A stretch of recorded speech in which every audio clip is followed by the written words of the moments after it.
Hey, how's it going? My name is Brian, also known as Bray, and welcome to my Devil May Cry new game 100% perfect S rank run. Now, this is a run I want to do for a really long time, and I recently bought the HD collection for the PC, and I thought, well, now's the perfect time to do this, so here we are. Now, what is the goal for this run? The goal for this run is to collect all blue fragments and orbs, buy all the purple orbs, meaning maxing out our DT gauge, buying all the moves for Alistar and Ifrit, collect all the weapons, complete all the secret missions, take no damage, no items, achieve an S rank and a special bonus at the end of the mission, and of course, as always, be stylish as fuck. This is kind of my practice run for my Dante Must Die run, where I do the exact same thing, only difference is that I play it on Dante Must Die difficulty, which is the hardest difficulty in this game. I will provide commentary on each mission, explaining the strategies I use for each mission. I do plan on doing a perfect S rank run on all the Devil May Cry games soon, but before I do that, I need to get good. I need to practice each game, to practice the mission, figure out the best strategy in order to get a perfect S rank. And for me, what I consider a perfect S rank run, or a perfect S rank, right, is to take no damage in the mission, complete all the requirements needed to get the S rank in style points, time, orbs, and etc. Of course, in Devil May Cry 5, it's a little bit different because it doesn't count the time anymore and the orbs requirements, just the style points. But that's pretty much the perfect S rank run requirements in a nutshell for me. So before we do a perfect S rank run on all the Devil May Cry games, first we're gonna tackle Devil May Cry 1. So without further ado, let's rock.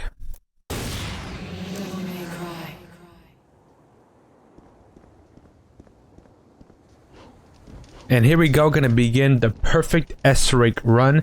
Here we go, we're gonna collect our first blue fragment up here. And like I said before, I will provide commentary on each of the missions. This is not live commentary right now because I recorded this a while ago, so this is not live commentary, but I will provide commentary on the strategies I use on each mission to achieve the S rank and the perfect the special bonus. So begin with mission 1, Curse of the Bloody Puppets.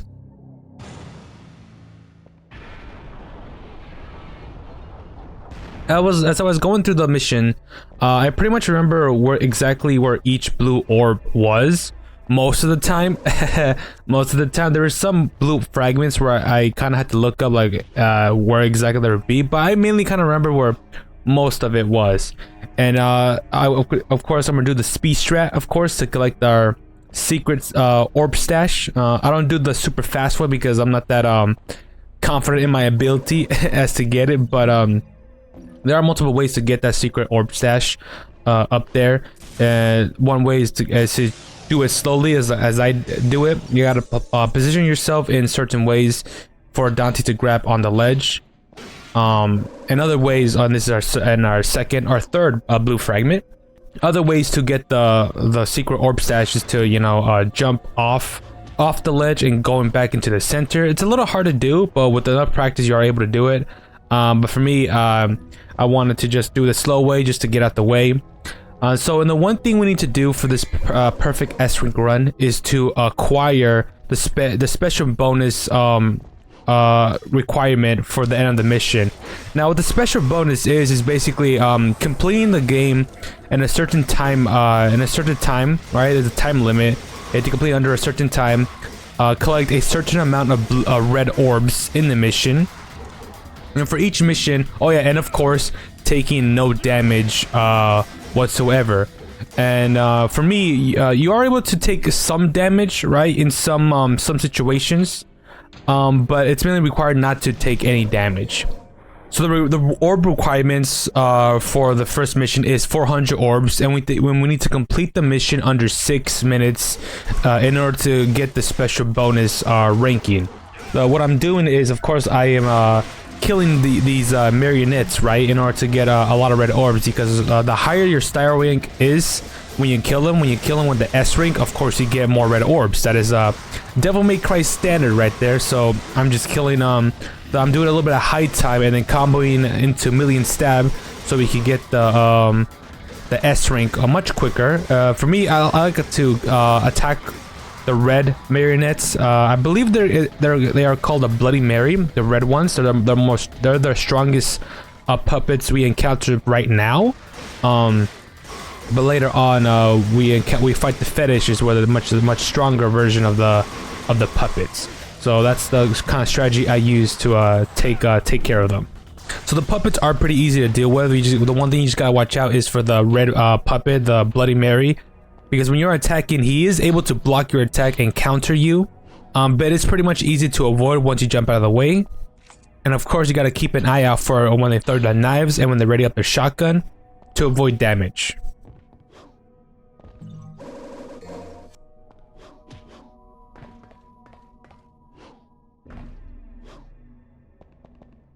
And yeah, there's multiple secret red orbs stashes that I try to get. I don't get them like that smoothly, you know, but I know where most of them are.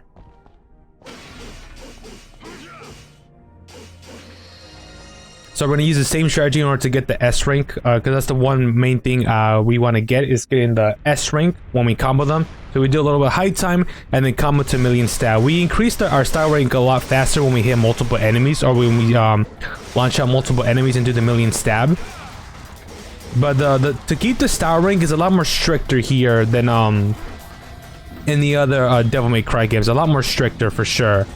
And so I gotta be fast and to actually get those style ranks, or the S rank for sure. So you gotta be fast.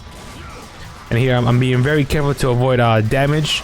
And of course, in some of the missions, I'm able to get the perfect S rank right away on the first try.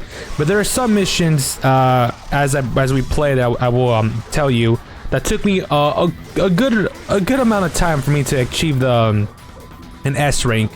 And especially getting the no damage. For this run, my goal was to get no damage on each mission for me, so I could get the perfect S rank. So for me to count it as a perfect S rank mission, you know? So take no damage, use no item, meet all the requirements for the special bonus rank. It's quite difficult. Devil May Cry 1 is a difficult game. Very difficult if you don't know what you're doing. But once you kind of get the hang of the controls and how everything is, it's pretty much it gets easy. It gets very easy. But there's some enemies that don't really follow the rules. They kind of do some enemies have random health. They do random stuff. But overall, once you get the hang of it, we get the S rank like cake. And as you can tell, the marionettes, the red ones, have a lot more health, so we're able to combo them a lot more and finish off quickly. And this pretty much concludes the first mission of Devil May Cry 1. And it's going to be the one where it's going to be our first special bonus rank.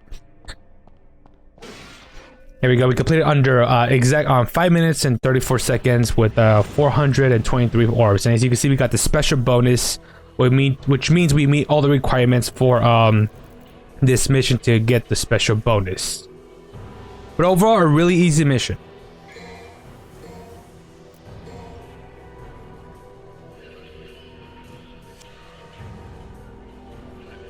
And we begin with Mission 2, Judge of Death. So as we begin the mission, the game will sometimes be random on what enemies will spawn. It'll either spawn some marionettes, some puppets in right as you begin the mission, or down further. As you can see, as we walk through the door, there's some enemies that appear. So yeah, some enemy, when the enemies appear, they will be random, depending on the room. But for me, it's kind of better for the puppets to spawn much later on down the hall. Just makes it easier for me to combo. But for this, it doesn't really matter, because the one thing I'm kind of scared of is these enemies don't respect you when they're off screen. They will shoot, they will throw knives, they will attack you off screen. There are some enemies that just will not respect you, right? So when they're off camera, they are still active, they will still try to attack you. So this is a good example of me of showing you why I prefer these puppets down more of the hall, because they just keep spawning. I'm able to do a high time and do a million stab and just combo them, just so we could get more red orbs, because we need to meet the requirements for this mission. The requirements for this mission to get special bonus is under 7 minutes, and the red orb requirements are 450. So it's not a lot, right? The orb requirements not a lot. So all we gotta do is just gotta be careful, especially the red ones. The red ones we gotta be really careful because they will block our attack and counter us. But the rest of the puppets are pretty much easy to deal with. You just gotta keep an eye out for the sound key when they're about to throw their knives, ready up a shotgun. But they do spawn with random weapons here and there. Some spawn with the shotgun, some spawn with knives, some don't even spawn with any weapons. So the weapons are random.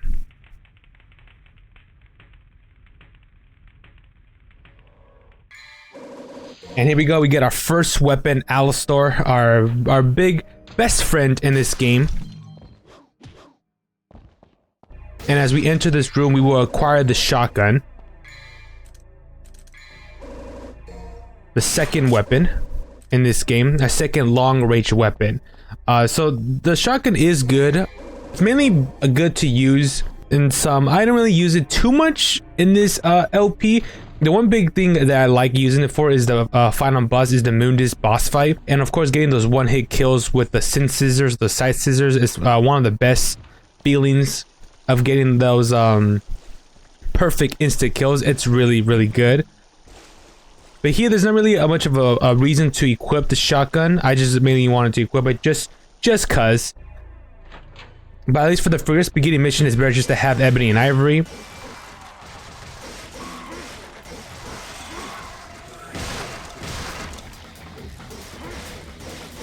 And here, for one thing, I thought I got hit there, but not really. I just kind of got pushed back. Didn't really take any damage. So we are good on that. We didn't really take any damage. A very short mission.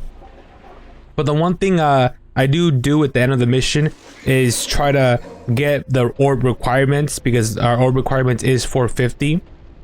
So that's the one thing I do focus on at the end of the mission mainly.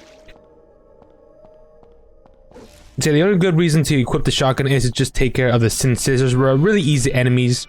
Once when they're about to attack you, you just hit their scissors and you will deflect them, and you're gonna able to parry them.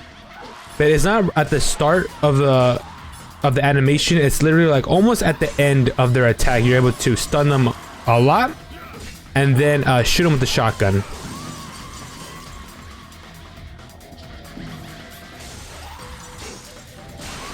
There we go. You can go into DT to just maximize the damage and kill him instantly. You can also kill him using Helmbreaker as well. There's many other ways to kill him much easier. Helmbreaker is a lot better, especially if you go DT. You are able to kill him much more faster.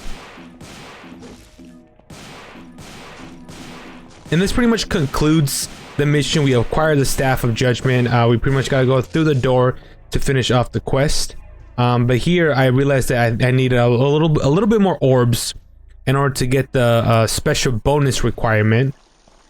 And we kill a few enemies just so we could get those few extra orbs, so we could get the special bonus.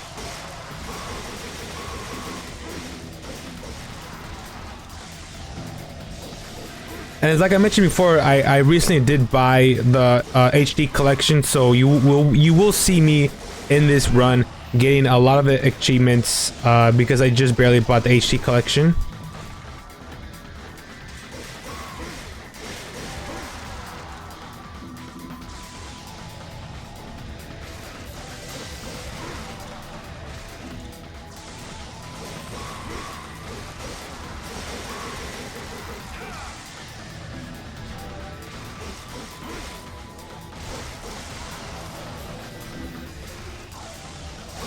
So like I said, the ranking system in combos is a lot more stricter because it does fade away a lot faster. And we have Alistar, which does a lot more damage than the other than Force Edge. And if you do shoot with when you're in DT and you do shoot, you do keep your style rank going. So that's one cool thing you're able to do if you still want to keep your S rank stylish rank to get more orbs, is you are able to shoot them when you're in DT. In Devil May Cry 2, when you shoot the enemies, your style rank doesn't go away. Only in this game it does go away when you do shoot them just from long range. But if you are comboing them in the air, if you juggle them in the air, your style rank will not disappear. It will still continue. But overall, this concludes the second mission. We completed it under 7 minutes, and the orb requirement is 451. Just barely got the right requirements to get the special bonus.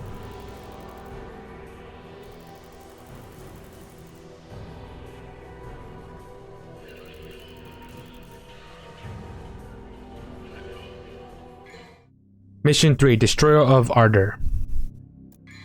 Since we have a lot of red orbs, thanks to the special bonus, Bless, we are able to buy multiple moves. So the one big thing I buy in this mission is our Stinger. We buy Stinger level 1 and 2 because we want to use that to get speed. Because we are speed, we are on a time limit, of course. So that is the one thing, the main thing I always buy in any game that has a Stinger-like move. It's just for movement, right? Because we do get some nice distance with the Stinger move, and we cover some pretty good distance. So yeah, we're gonna hear a lot of Dante's signature da, because it is a move that makes us go to cover a great distance. And of course, we bought Air Hike as well. Now, the reason why I buy Air Hike is going to be for the first boss that we're going to encounter is for Phantom. Because we want to get that critical hit. We want to get that crick. So here we fight these skull demons, which is the one thing we just easily take care of them. Is just Stinger. And we just Stinger them into death. There we go. And so we do take damage underwater, but thankfully the game doesn't count it as actual damage because you will be taking damage either way. There's no way to stop it, but it doesn't count as actual damage, which is good. Imagine if it did. That'll be some bullshit.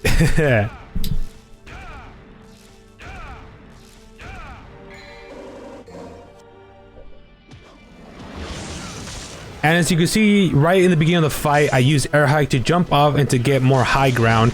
So we're able to do the critical damage. Because we are able to do some critical damage on Phantom if we go right on the back. Like that right there. That was a beautiful demonstration of using Air Hike, going to DT, and doing a Helm Breaker, which is a slam attack, to get that critical hit so we can do some big damage. And luckily with the orbs from Phantom, we meet the requirements for all the orb requirements for this mission to get the special bonus.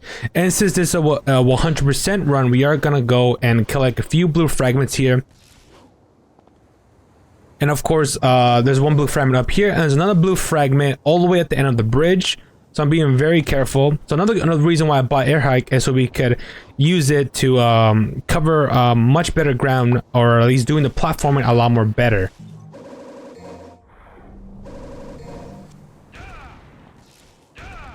And our first secret mission will be going under here, going under the water.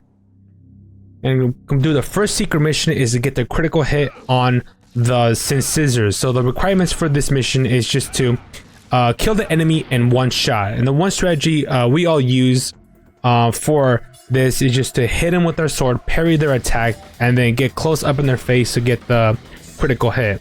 And you only have one chance, one chance. If you don't get on the first try, you will fail the secret mission. And just like that, bada boom. We parried his attacks and got our first blue fragment from the secret mission. So the requirements for the special mission for this mission is to complete it under 3 minutes. 3 minutes, and the orb requirements is 550. However, since we decided to do the secret mission, the time limit bumped up into 3 minutes and 30 seconds because we decided to do the secret mission. So when we do decide to do the secret mission in some of these missions, the time requirement does go a little bit up, so we have a little bit more time to do the secret missions.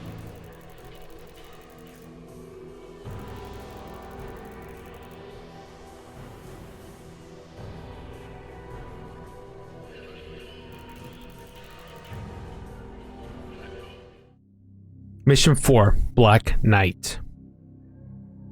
So this is one of the missions where it actually did kind of take me a good amount of time for me to complete. It's mainly because of one of the secret missions that we will get to as we progress through the mission. So the first secret mission right off the bat is right at the beginning of the mission where we go back into the room, and this secret mission is called Phantom Babies, which is just basically killing 100 phantoms in under 30 seconds, which is pretty much easy when you use Ebony and Ivory and just lay on these the phantom. the one strategy I used to do is just to go DT and try to squish them all, but then I found out this is a much better strategy just to use ebony ivory and just shoot them. It is a much easier strategy to use them instead of just going to DT and trying to stomp all of them. And also another strategy I did use previously is using the shotgun, but it's not really recommended because the shotgun doesn't really get a good group of them. When you really think about it, it probably should because it is a shotgun, but it doesn't have a good range on killing a lot of enemies. So here we fight Phantom once again. And I do decide to fight him. It's not required to fight him. The only reason why I decided to fight him is so we could get those orb requirements. So I use the same strategy. I double jump, get some nice distance in the air, get some nice height time in the air, and we come back with the Helm Breaker into DT to do that big massive damage. And the second secret mission is Phantom Babies number 2. The only this time is you're not allowed to use any weapons whatsoever. So I could just go into DT and just run around and stomp these little spiders, these little spawns of hell. There we go. And so the requirements for the special mission in this mission is 4 minutes, under 4 minutes, and the red orb requirements are 550. For the red orb requirements, but since we are doing the secret missions, the time bumped up to 10 minutes because we are deciding to do this all the secret missions in this run.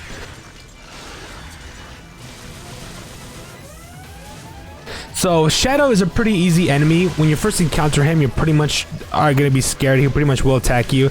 The best way to kill him, as you can see, that I don't think I'll do it in this, is to use ebony and ivory is to shoot them because we want to get that red orb out. When we keep shooting him, we go into DT, do a couple of stingers, and once he goes red, we pretty much gotta avoid him and not get grabbed, because once he grabs us, it's pretty much game over. He'll pretty much be sliming us in the ground before we explode with him. Another way to easily kill Shadow is to hit him in his critical hit, and the only way to do that is for him to do one specific move, which is the screwer, where he just throws out one spike and you're supposed to stand on his spike and just shoot him, and you will automatically shoot his or hit his critical hit and instantly kill him. But like I said before, some enemies are random. They won't be doing but we'll be doing random moves here and there, and Shadow is one of them. This is one of the secret missions which took me a long time, which is the 3 beast, which is we gotta kill 3 shadows. And that's a perfect example of me using the strategy I mentioned before, is jumping on top of their spike, the big long sword, and just shooting them with ebony and ivory to get that critical hit. So this is a very scary secret mission, especially since we're doing a perfect S rank run. We're not supposed to take any damage. We're supposed to meet all the requirements for an S rank, so it is very scary fighting 3 shadows at once. This mission took me a long time because of this secret mission. The reason why I'm calling it the screwer is because that's what it's called in Devil May Cry 5, because we do use Phantom in Devil May Cry 5. So that is the one move that Shadow uses. So that's the one big thing I want them to do, but like I said before, they are random. They won't be doing exactly what you want to do, so you gotta be very careful. So the one thing it's better for you to do is to keep an eye on them, right? Is to always have these enemies locked on your screen, have them on your screen, because like I said, these enemies do not respect you. They will attack you when they're off screen. So the one thing you gotta look out for is the sound cues when they're about to attack. You will know which ones the sound cues are when they're about to do their little stinger move, their little screwer move, right? You gotta keep an eye out for them, and once they do it, you want to jump out on top of them and just shoot them in the critical damage. But once it's one shadow, it's really no problem. It's pretty much easy to take care of. But once there's 3 damn shadows in the room, just attacking you left and right, it's scary. It is scary. But this secret mission, this whole mission entirely took me a while because of the secret mission. But what's the one thing you want to rely on is just shooting them in the critical hit. But it's hard. It is very hard and scary at the same time. But overall, after that's done, everything else from this mission is pretty much a cakewalk. Shadows are a scary enemy when you don't know what they're capable of, but once you fight them a couple of times, you pretty much download their data. So now all that's left is to fight Nilo Angelo in this mission. And there is a strategy, a very easy strategy for you to defeat Nilo Angelo in this game.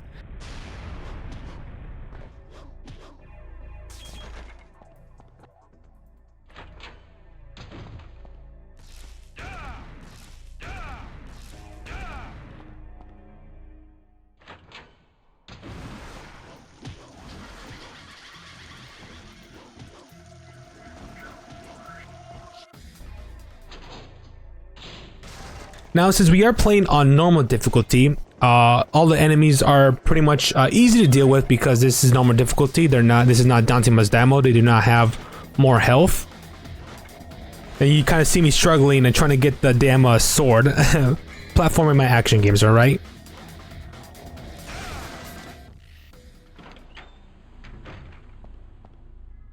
So the one big strategy everybody uses against Nilo Angelo is slash canceling.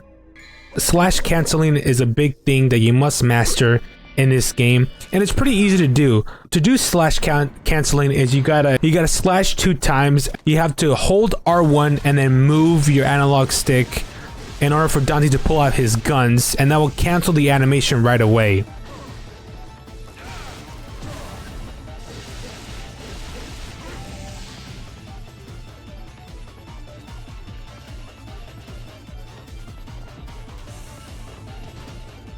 So as you're going up the hill, you gotta be very careful. It's better to go on the side, because if you go in the middle, he will do a cheap shot and kind of slash you. So bless for those iframes in those jumps. So if I didn't have those godlike reactions, I would have definitely got hit. As you can see me use those slash canceling moves, they really are very useful in the Nilo Angelo fight.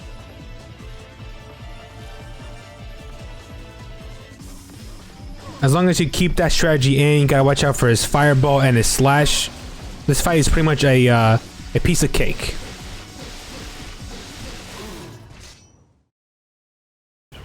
And there we go. We got a good amount of red orbs. We got the S rank, and then we got the special bonus rank at the end. So that's the one big thing that kind of took me a long time to beat this mission, is just the secret mission.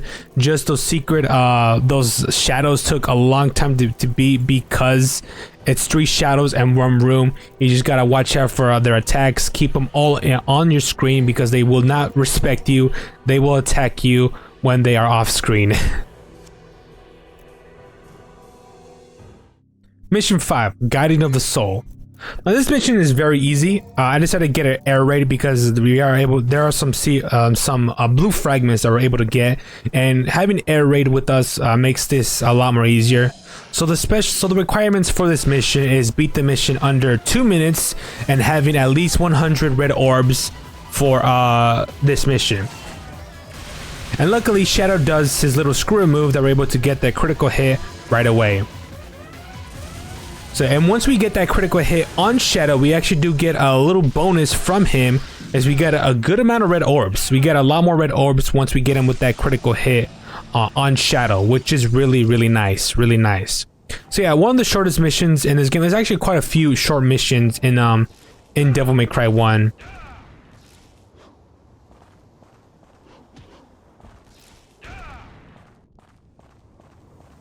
One blue fragment here. A secret orb stash here, and of course a untouchable star.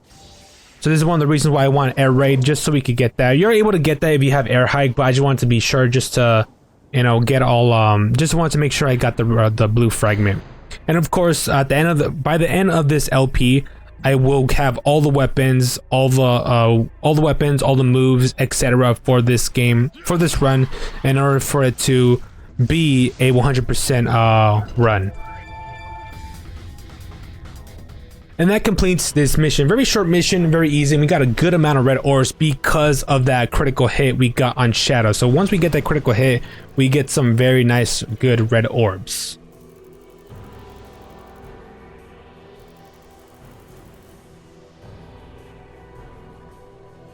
Mission 6, Evil of the Waterways. So I buy one purple orb, and I buy level 2 vortex, just so we could get that speed for Vortex.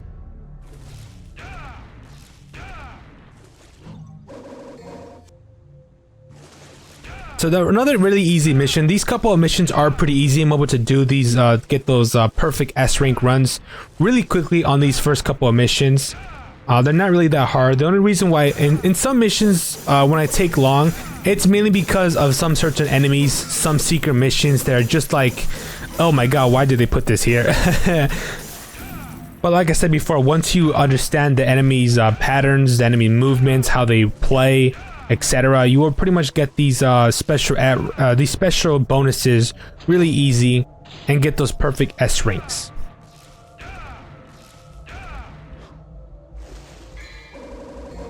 So one of the reasons why I wanted to get Air Raid is just so I could easily destroy these enemies just with Air Raid, because I don't want to be doing any melee attacks against them, because I don't want them to spit at me. I don't want to take any damage for them. So a much easier and safer way to take care of these enemies.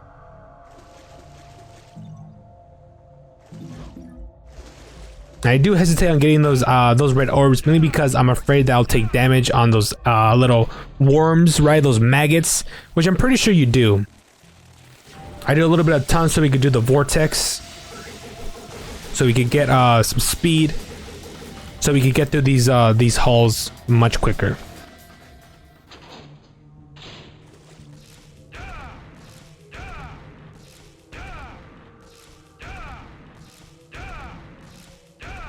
And of course, the one cool thing about green orbs is that we have full health. Any green orb that we collect automatically turns into red orbs that we could use. So that's a cool thing to note.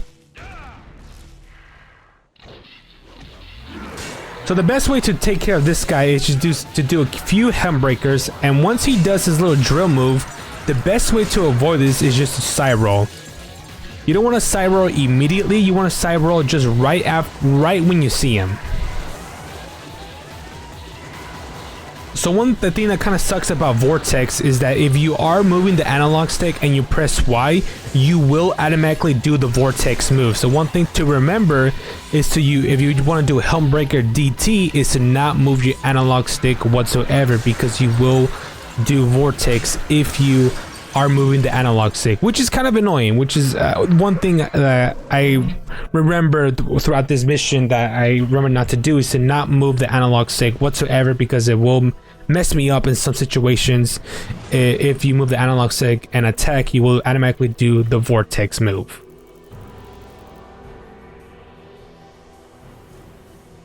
Mission 7, holding the Key of Ardor. So another fast mission, very easy mission. Since we are holding the guiding light, it will start depleting our health. There is a secret mission in this mission, however, it is impossible for us to do this mission without actually dying. So it is not worth doing the secret mission while we have the guiding light. It is just not worth it. It takes a long time. So we do fight Phantom once again, and I use the same strategy to get that easy kill, to get those nice red orbs and meet the requirements. So the requirements for this mission is under 3 minutes, and the red orb requirements are 250. Very easy mission. So we are not going to do the secret mission. We are able to do it, but it's just it's just impossible to do it, because the secret mission is not a good secret mission. It's one of the worst secret missions. It just takes I want to say the worst. It just takes a long time to complete. Especially if you're trying to do a no damage run, it is very annoying to complete. But we just gotta take the guiding light back to where we fought Nilo Angelo, and that will pretty much conclude this mission. Very easy, very simple mission. There'll be a couple missions that are very short.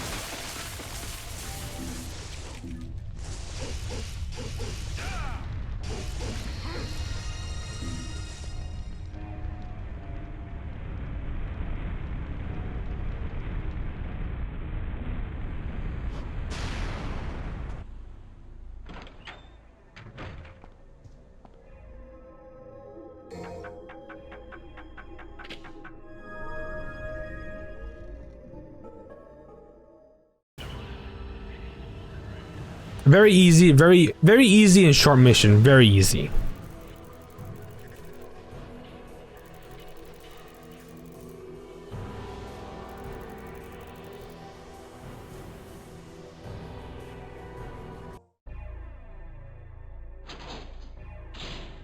This is a part of the game where we are in an intermission. We're not in a mission right now. So right now we are able to roam around the castle, do whatever we want, and it will not count as a grade in the next mission because we're in an intermission. We're not in no mission, so there's no time limit, no red ore requirements, nothing.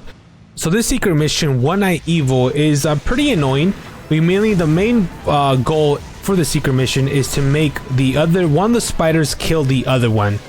And for them, and the only way to do that is to just hopefully they'll throw their little fireballs at each other, and hopefully it will kill them.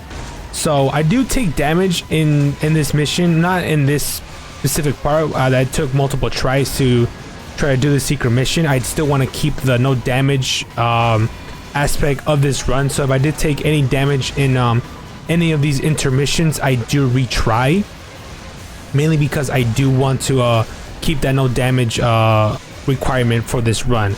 It's not required because it will not grade you on the next mission if you take any damage or whatsoever, but I wanted to keep it no damage just because of this run. So we are able to get this blue fragment very quickly, something that does take a while to kill, for one of the spiders to kill the other one, but the best strategy is to just jump around, use air hike just in case you think you might get hit when you're coming down.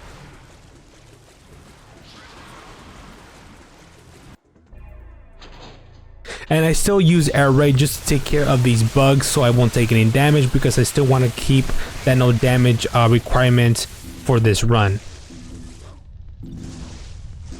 We will encounter more intermissions later on, at least just one more. It will be after the ship section, after the ship mission. After our second Griffin fight, we will go into a second intermission. And this pretty much is the only way to do the secret mission, because in the last mission your health is depleting, and if you get hit you will pretty much die quickly.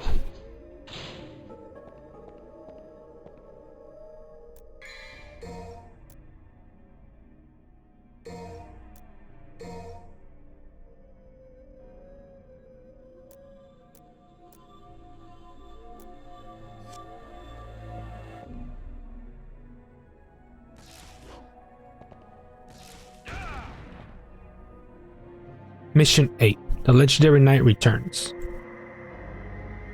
So here will be our second, technically our fourth phantom fight and our final phantom fight. So I buy another DT just so we can have, we increase our devil trigger gauge.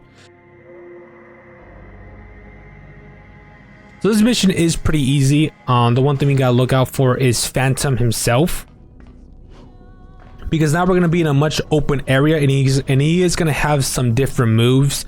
Mainly just one move, which he just summons a meteors down from the sky pretty much. But he is a pretty much easy boss. This is one of the missions where I'm able to complete this on the first try as well. Very easy, so we do keep the same strategy. As you can see, I do make the mistake where I am moving my analog stick and attacking, which automatically makes Dante do the vortex move, which sucks. So we do our double jump helm breaker. We do get that nice good damage, a nice critical hit damage. The only way to do the critical hit damage is to hit Phantom from the back. And as you can see, I almost mess up that part there with the vortex. That's the one thing you just gotta keep out on when you get vortex level 2. You just gotta be careful with that.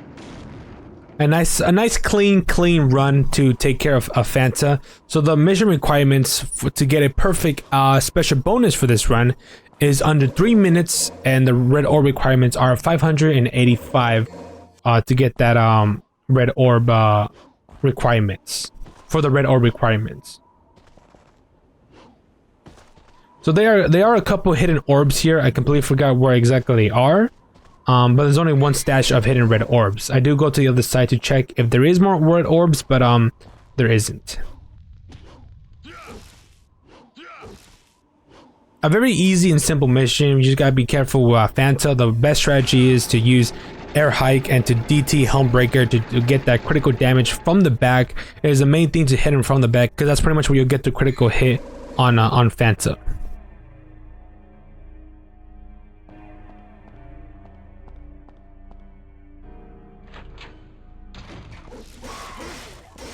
As the red orb requirements are 585, I do kill a few enemies just in case, just so we could get a few red orbs just in case we don't meet the red orb requirements.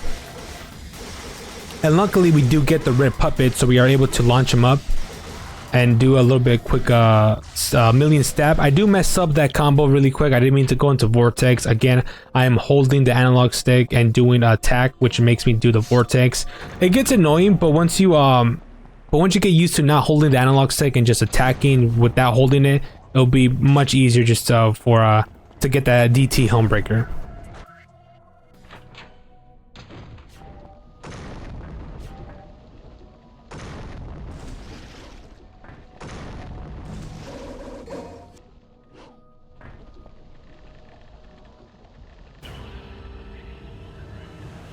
So we completed this mission under 250, so we almost kind of missed the clear time on this mission. But a very easy, simple mission to do. As long as you have some DT, you have air hike, and you just focus on Phantom's back to focus on that critical hit.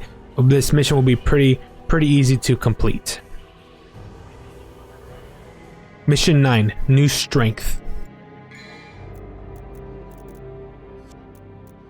The time limit for mission 9 is under 8 minutes, and the red orb requirements are 1,500. So a little bit more now once we progress to these larger areas and these longer missions. So there are a couple of red hidden red orbs here. We gotta use platforming to get these hidden orbs. Now I do fail this mission a couple of times to get the no damage. I do get hit. I did get hit a couple of times. I didn't meet the special bonus requirements. It did take me a couple of tries to get the perfect S rank on this mission. So I do take a couple of tries to get the platforming to get those red orbs. It is somewhat kind of annoying to get that those red orbs.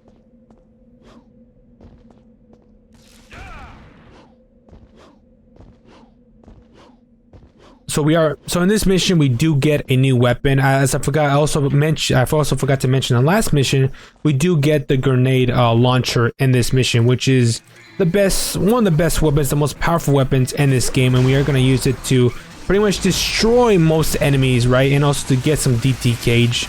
And since blades are scary motherfuckers, I do use air raid when I am fighting multiple ones, just so we could be safe and not get hit. There were multiple times where the blades did get some cheap shots and that did take damage, so I had to restart the mission. So the blades are pretty scary when they have the armor, especially when there's multiple blades. It is a scary situation, so it's better to use air raid, attack them from the air so they won't reach you. But after this one blade or so, you're able to take care of them easily, and they're not so scary after that's just one blade.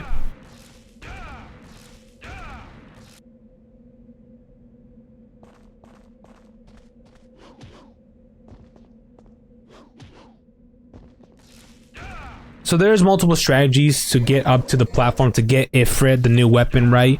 There are multiple strategies for us to get up there. However, I'm not that skilled enough, and I actually didn't know about where exactly to go, so I just did it my way. So I did activate this. The one way to do it is just to jump up top of there and get Ifrit. So that's one way to skip some of the platforming sections in this game, right? So there's also other ways to get it there without activating the thing. You're just jumping on the platforms that are not activated using air hike. Maybe on my Dante Must Die run, I'll use that strategy instead of activating the platforms.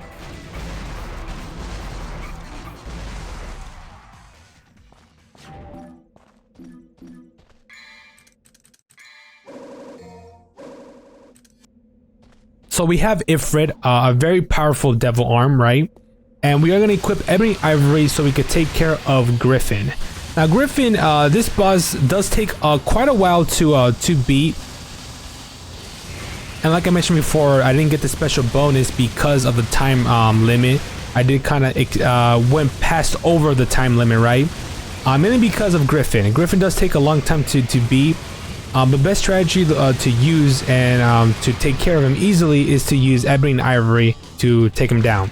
So one interesting thing I learned about this game is that the core, the weak spot for Griffin, doesn't really open in the HD collection.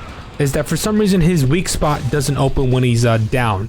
Because when he's down, his chest does open and you're able to attack his weak spot. But for some reason, it does not open in this in the HD collection and for the PC for some reason. I'm not sure if that's just me, but not that it really matters. We are able to destroy him easily. So once you're about to destroy Griffin, it's better to stand to have a good distance away from Griffin, because if you are close to him and you do deplete his health, you will take damage from his lightning that he summons from the air. So it's better to stay away once you finish him off, because you don't want to get hit when he flies away, because you will take damage. But after that, Griffin is the one big thing you just kind of pretty much gotta have to worry about. Since this is our normal difficulty, he has less health. He's not that difficult to take care of. In harder difficulties, and especially in Dante Must Die mode, he is very tough. It takes a long time to beat, but he is not impossible to beat. In harder difficulties, he will do more moves, but since this is on normal difficulty, we don't really have to worry about that.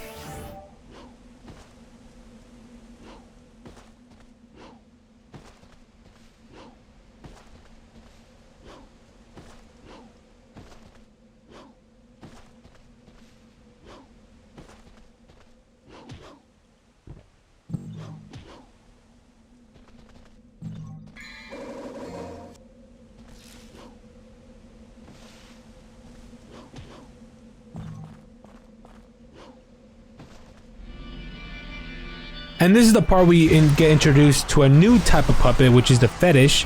The fetish are pretty not that hard to kill, but if you do have Alistair, they are able to the same thing as the Bloody Marys. They are able to block your attacks, and once they block your attacks, you gotta react quickly because they will counter you much quicker.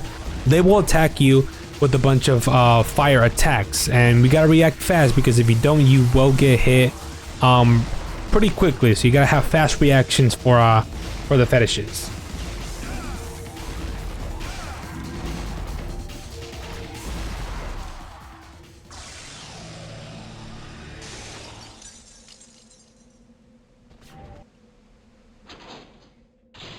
So after that, I do spend a small time in this area, mainly to get just the red ore requirements, because the red ore requirements are a lot bigger than the other missions. The red ore requirements are 1,500, so I gotta so I do spend quite some time in this mission. Not too much time, but finding multiple fetishes is kind of scary because some will throw some attacks when you're not looking. You gotta keep an eye out for the sound cue, etc. But the one thing I do recommend using when finding these fetishes is using the grenade launcher, because once you pretty much on any enemy, you use the grenade launcher and you use the stinger, you are able to just pretty much destroy them. They won't be able to move whatsoever. Using the grenade launcher and jumping out of the way is recommended, or rolling, side rolling, because it cancels your recovery frames for that attack. So it's better to use that. Just so you can attack faster with the grenade launcher.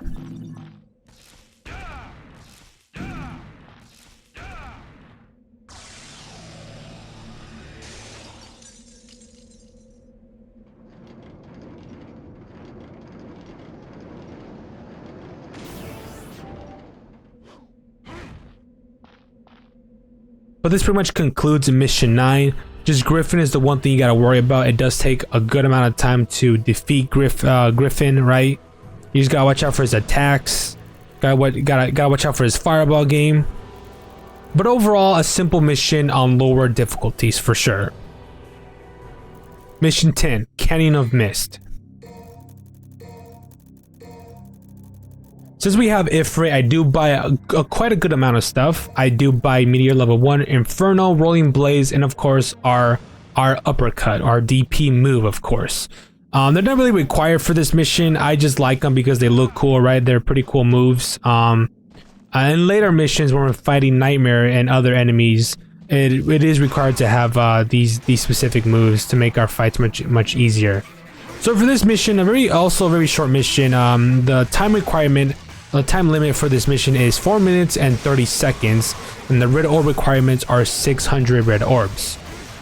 So just like you saw there, you gotta be very careful with the fetishes because they will counter you. They will attack very fast. You gotta be careful. You gotta react fast. Gotta have those godlike reactions in order to not get hit.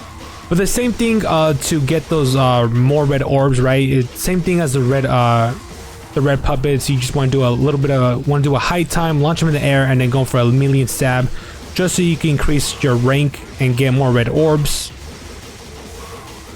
But for this mission, you gotta activate the guiding light, and the guiding light will go into one of the enemies. You just gotta pretty much kill all the enemies for the guiding light to guide you in the right direction. You're able to manipulate the guiding light, make it go into an enemy, and just stinger the enemy closest to the exit, and then kill him, and the guiding light will automatically go to that direction. You just gotta follow the guiding light.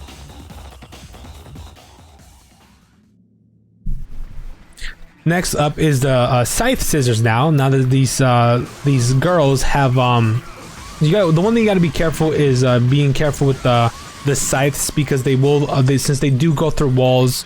You are able to parry the scythes, but it's actually kind of tricky to do it. It's very scary. I don't really do it. I just make sure to go into my DT gauge and do a handbreaker just to finish them off quickly. And for the blade section, I do go into my DT gauge to use air raid just to be as safe, because multiple blades are scary to fight because you will most definitely get hit. Not all the time. If you are careful with if you do watch out for their attacks, they're not that scary.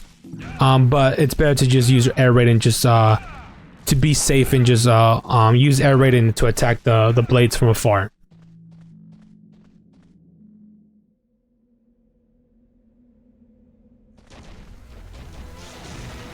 After that, we will encounter these little small spiders once again, the earth spiders. So they can pretty much be used to kill the same way as Fanta. You want to use air hike, DT, and helmbreaker. And as you can see, another example of me fucking up that move and using vortex by accident because I am moving the analog stick.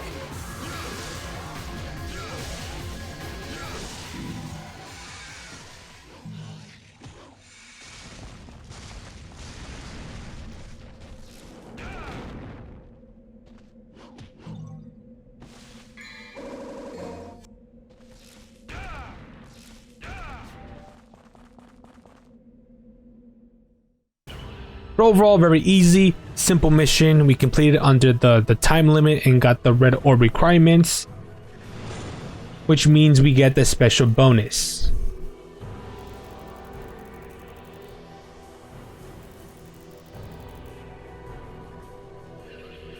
Mission 11, Fate. Now there is a secret mission right as we begin the mission, right as we go back to the door. Wandering Ghosts. It's a very simple mission. All we gotta do is just enemy step on top of them to get the blue fragment. A very, very easy mission. So after that, you're not required to kill the Sin Scissors. I just killing them just so we can get those red orbs, so we can meet the red orb requirements. Very easy.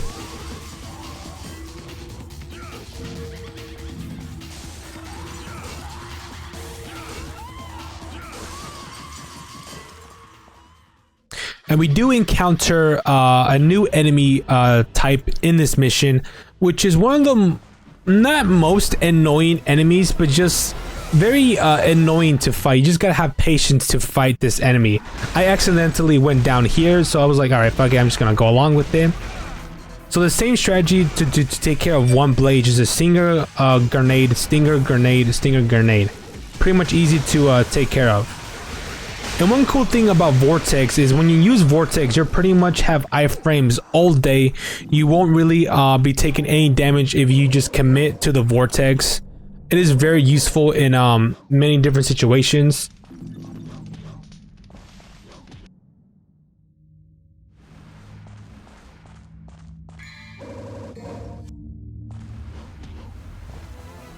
There's going to be a couple of hidden red orbs here. He is very scary to defeat because when you do jump on his platforms, you will get summoned where he is, and he's able to counter you pretty easily.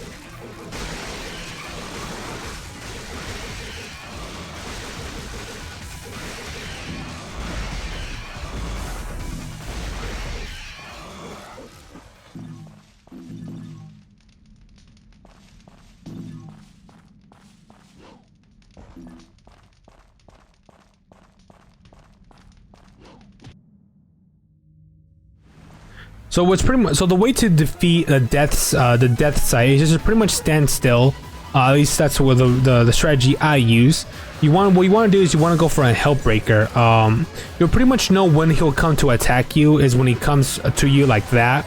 You're able to jump and just DT Hellbreaker just so you can get that extra damage. The one thing you got to be careful is to not stand on his little platforms that kind of launch you in the air, because once he launches you in the air, he is able to counter you pretty easy. But if you use Helmbreaker fast enough or use Air Hike, you are able to get away from his attacks. But if you do nothing for a good while, he will summon all of his scythes coming towards him. So that's when you got to react fast and attack him.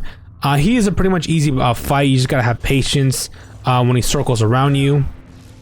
But not that hard enemy. However, I do take some damage from him. He is able to counter me pretty good sometime. Mainly because I am sometimes impatient, because in some missions I do restart this mission or some missions multiple times. So I am kind of speedrunning through these parts because I played these missions a couple of times, and I want to complete the missions as fast as I can, mainly because of the time limit and etc.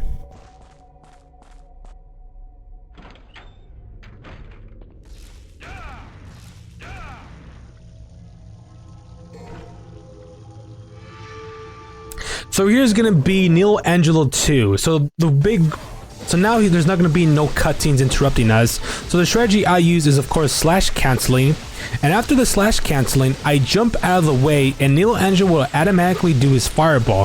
So once he's do that, when we're in DT gauge, we are much faster, so we are able to run up to him and continue the slash canceling. A very easy fight. But since this is normal difficulty, he has very much less health. But in higher difficulties, pretty much does work the same way. You just got to keep the same pattern. You're able to beat him quickly and fast. But once you get down the slash canceling technique, you are pretty much able to deplete Neo Angelo's health much quickly, much easier. The fight becomes a lot easier. But overall, a simple, fast mission, and I complete the mission just in the exact time. 4 minutes and 30 seconds. The jumping the platforms almost kind of messed me up. Almost messed me up, but we beat the mission at the exact time, so we are able to get the special bonus. Thank God, because I did try this mission out a couple of times. The main thing that kind of messed me up is the death sight and the blades underground. But Neo Angelo was a cakewalk. Mission 12, Ghost Ship. The one main thing I buy for the upgrade system is to get Meteor level 2 and another extra DT gauge. The reason why I want to buy Meteor level 2 is because the strategy I have to fight Griffin 2. There's two strategies you could use when fighting Griffin 2 on this ship. But the one strategy I'm gonna use is using the Meteor, charging our Meteor level 2 to hit his critical point to do extra damage.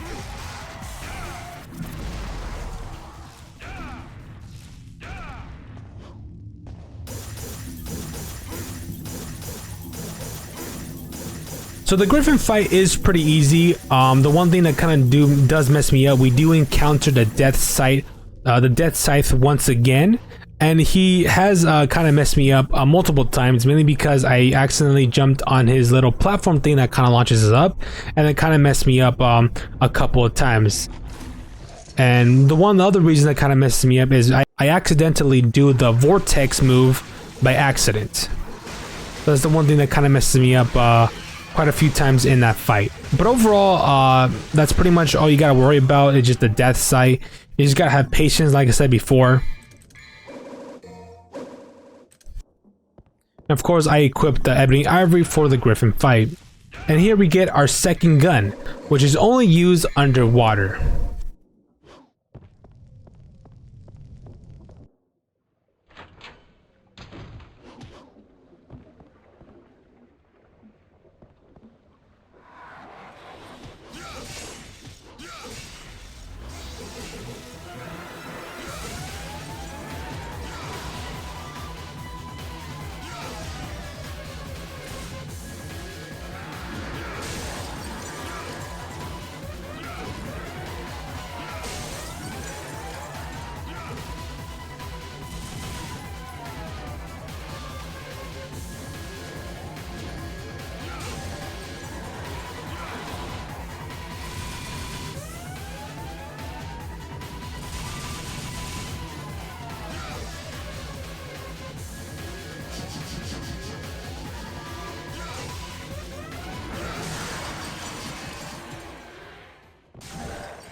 and there's gonna be a blue fragment at the all the way at the front of the ship. The way to get that, you just got a stinger from the highest point here, and you'll get the blue fragment.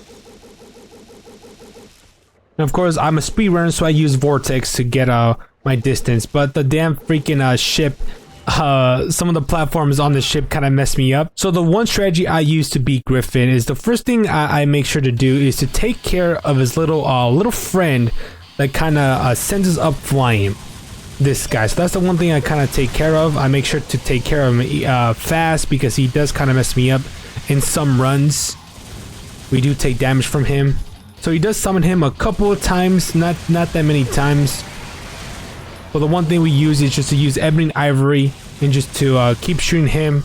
You can use air raid as well to take care of him.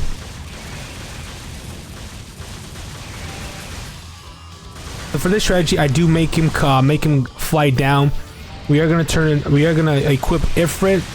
He is gonna do his lightning summons 3 times, so we got a Cybro out of the way. And we wait for the third lightning, and we use level 2 meteor. There we go. And after that, I just use Ifrit. And I play a very dangerous game, so there I thought that I'll get hit, but luckily I was able to avoid the damage there. Another strategy you use is you could get on top of the ship, all the way on the top, and just pretty much use Ebony and Ivory, DT Ifrit, and just fire away with DT Ifrit and just fire away, because once you're on the top, his lightning strikes will not reach you when you're all the way on the top, so you will be completely safe and just unload on Ifrit when you're on the top. So that's also another strategy you're able to use. However, I'm kind of used to this strategy with the level 2 meteor. It is a little more dangerous, right?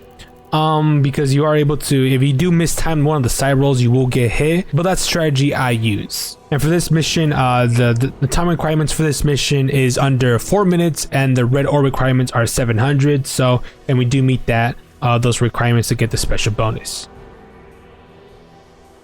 Mission 13, Abyss. So another very short mission. The time requirements for this special bonus is to beat this mission under 2 minutes and 30 seconds, and to get at least 200 red orbs. So very easy. This is the underwater levels, right? That Devil May Cry 1 is known for, right? They're not bad underwater levels, right? Not like in Devil May Cry 2, which I think is the worst underwater levels, right? I feel like any game with any underwater combat or something like that is just it's weird. Like especially, it's not too bad in Devil May Cry 1. It is pretty much simple. You are able to avoid the only enemies you'll encounter underwater are the blades and the Sin scissors, but other than that, that's pretty much easy to avoid. So we get the one blue fragment there. I do destroy this blade because we are trying to meet the red ore requirements.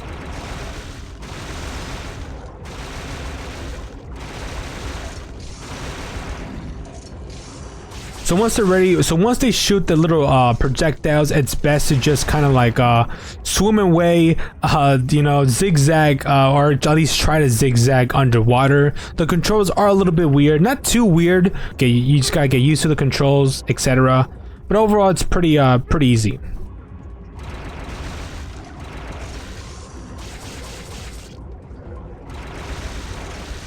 So once you hear the sign cues, you want to move out the way so you can be safe. And after that, pretty much concludes his mission. Very fast and easy mission.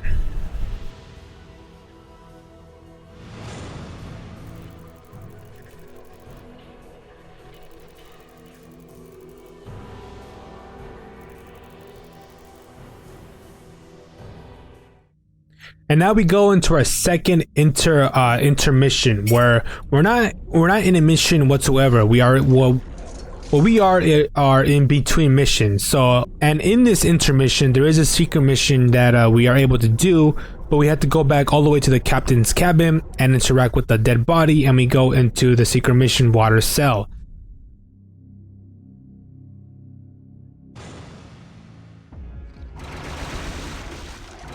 So now this mission is pretty crazy. You are in the underwater level, right?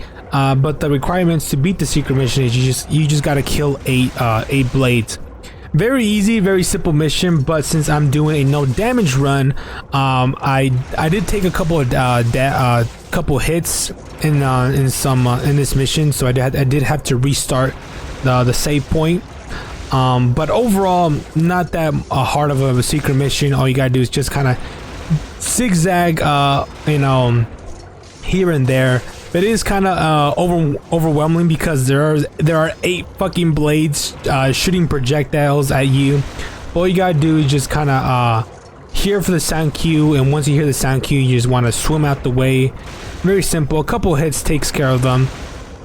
But since we are in an intermission, there are no red ore requirements, no style requirements, etc. So you're just able to just unload on them and take care of them. A very easy mission, a very easy secret mission.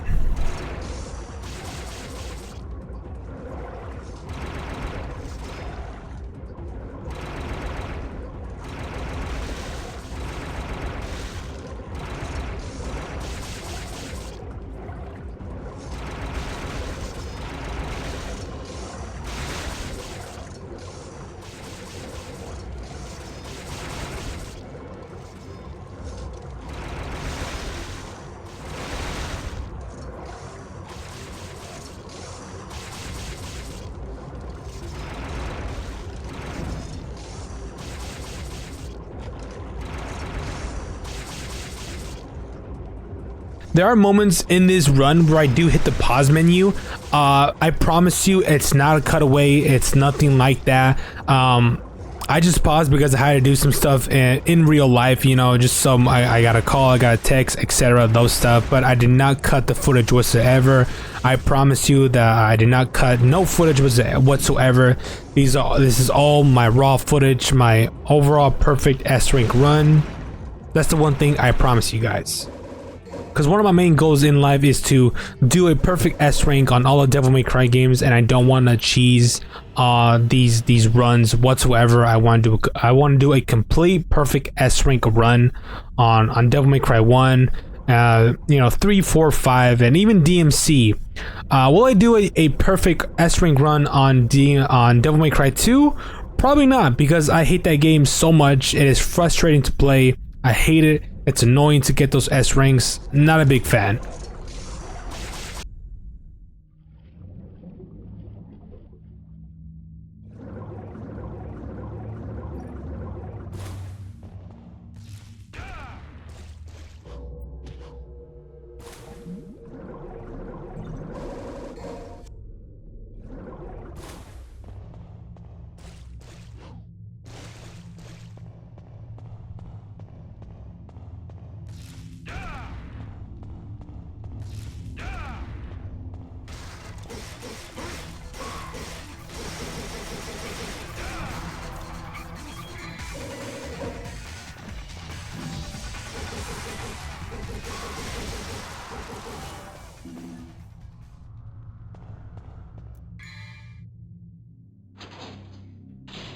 Mission 14, Deep Darkness and Towering Mountains.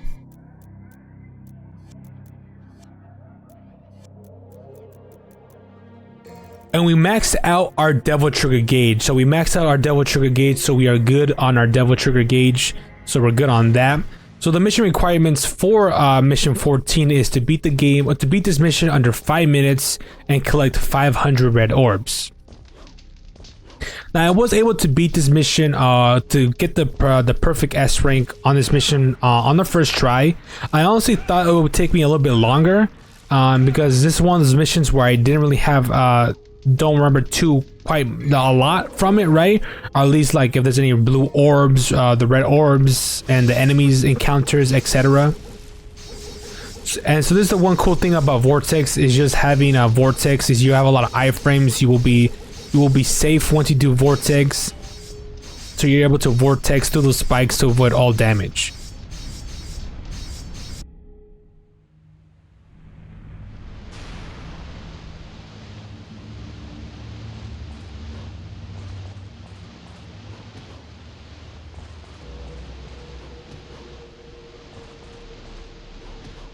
So here you do see me kind of struggle to get the freaking platform. There you go.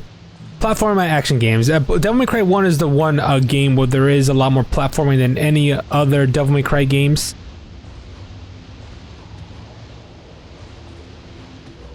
Devil May Cry is the game that kind of defined the action genre, right? That kind of started the genre, and also kind of started the the platforming in my action games genre, right? Where action games sometimes have platforming in their games, but it's not bad platforming, you know? It's doable, you know?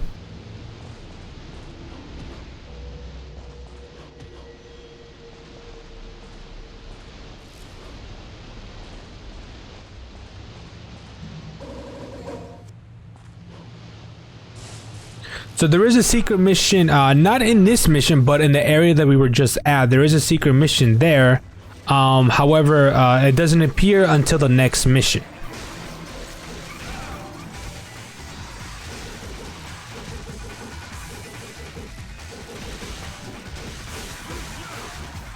So what I'm doing here is very scary when you're fighting the blades, you know, when there's multiple blades at once. It is very scary to do. So I do launch them up. Just to get some airtime to avoid the damage. Luckily, I was able to beat that very smoothly. It looked very smooth. Didn't take any hit. However, it was very scary to fight them, because I actually was scared if I was gonna get hit or not. But luckily, I did not get hit. I was able to avoid all the damage in that encounter.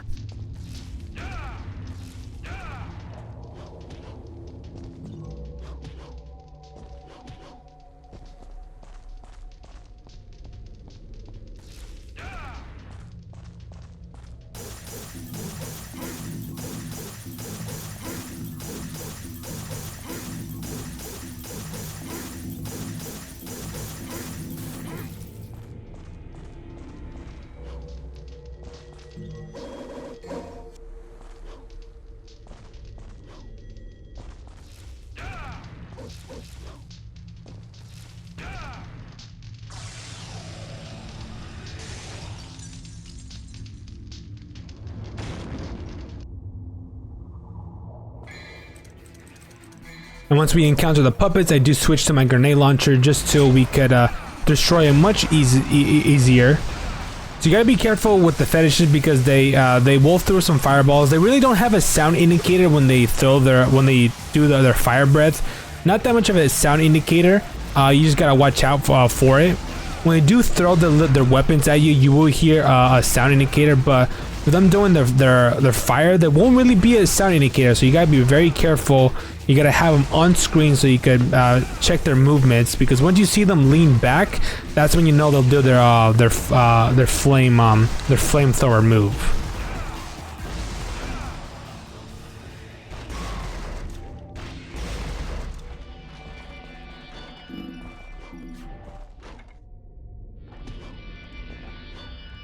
Luckily, I have those fast reactions. I'm able to react to that hand without being grabbed, without taking any damage. That pretty much concludes this mission right here.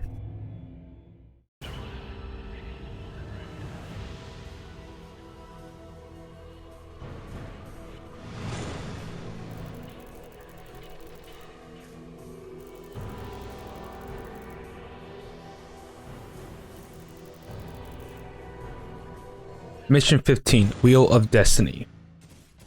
Now, this is one of the missions where it took me a good amount of tries to try to get the no damage, get the special bonus, and one of the main things that kind of stopped me from doing that is the secret mission. So, the way to activate the secret mission is you gotta backtrack to the part where a bunch of spikes come from the ground. As you're going through there, when you go to this room, it is random what enemies spawn here. Sometimes you'll get the death sights, sometimes you'll get the shadows, sometimes you'll get blades.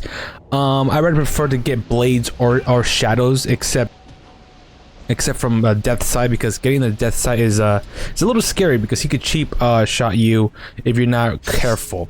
So the way to activate the secret mission, we go back to this room and we have to interact with the wall. Now this secret mission is the same one as the one in mission 4, where you gotta defeat 4 beasts. Or 3 beasts, and those 3 beasts are 3 shadow. And what sucks about here is we're really in a really tight room, so it's kind of really dangerous. Luckily, these shadows play nice, so my strategy is to kill them, make them use the skewer move so we could get that critical damage. And so the next thing I'm doing is I'm just hugging the wall, jumping from here just so he won't eat me, and I use a double jump just in case if I mess up the jump. So luckily they all use the skewer. This is one of the main reasons that it took me a really good while to beat this mission, because of this secret mission. I kept getting hit. Sometimes all the shadows come at me at once. It's better to take care of them one by one. Kill the first shadow fast, kill the second shadow fast. If they don't shoot the skewer right away, it's better to just shoot them. Go into DT, use your DT gauge to shoot ebony and ivory. You can even use air raid to take care of them easily, but you gotta be very careful you're trying to do it. And I know damage run here, because since it's a tight room, if you're not careful you will get hit in some situations, so you gotta be very careful. But luckily all these shadows play very nice and I'm able to clear this secret mission very nicely. But keep in mind, it did take me a good amount of time to beat the secret mission, to get actually a no damage secret mission. You just gotta have patience. You just gotta wait for the shadow to do its screw move and then hit him in the critical spot, and you'll complete the secret mission easily. So like I said before, in this room random enemies generate. You either get the blade, shadow, or the death sight. It's better to have the blades or the shadow, to be quite honest with you. And so now we're going backtracking to where we need to go to the Coliseum so we can fight Griffith.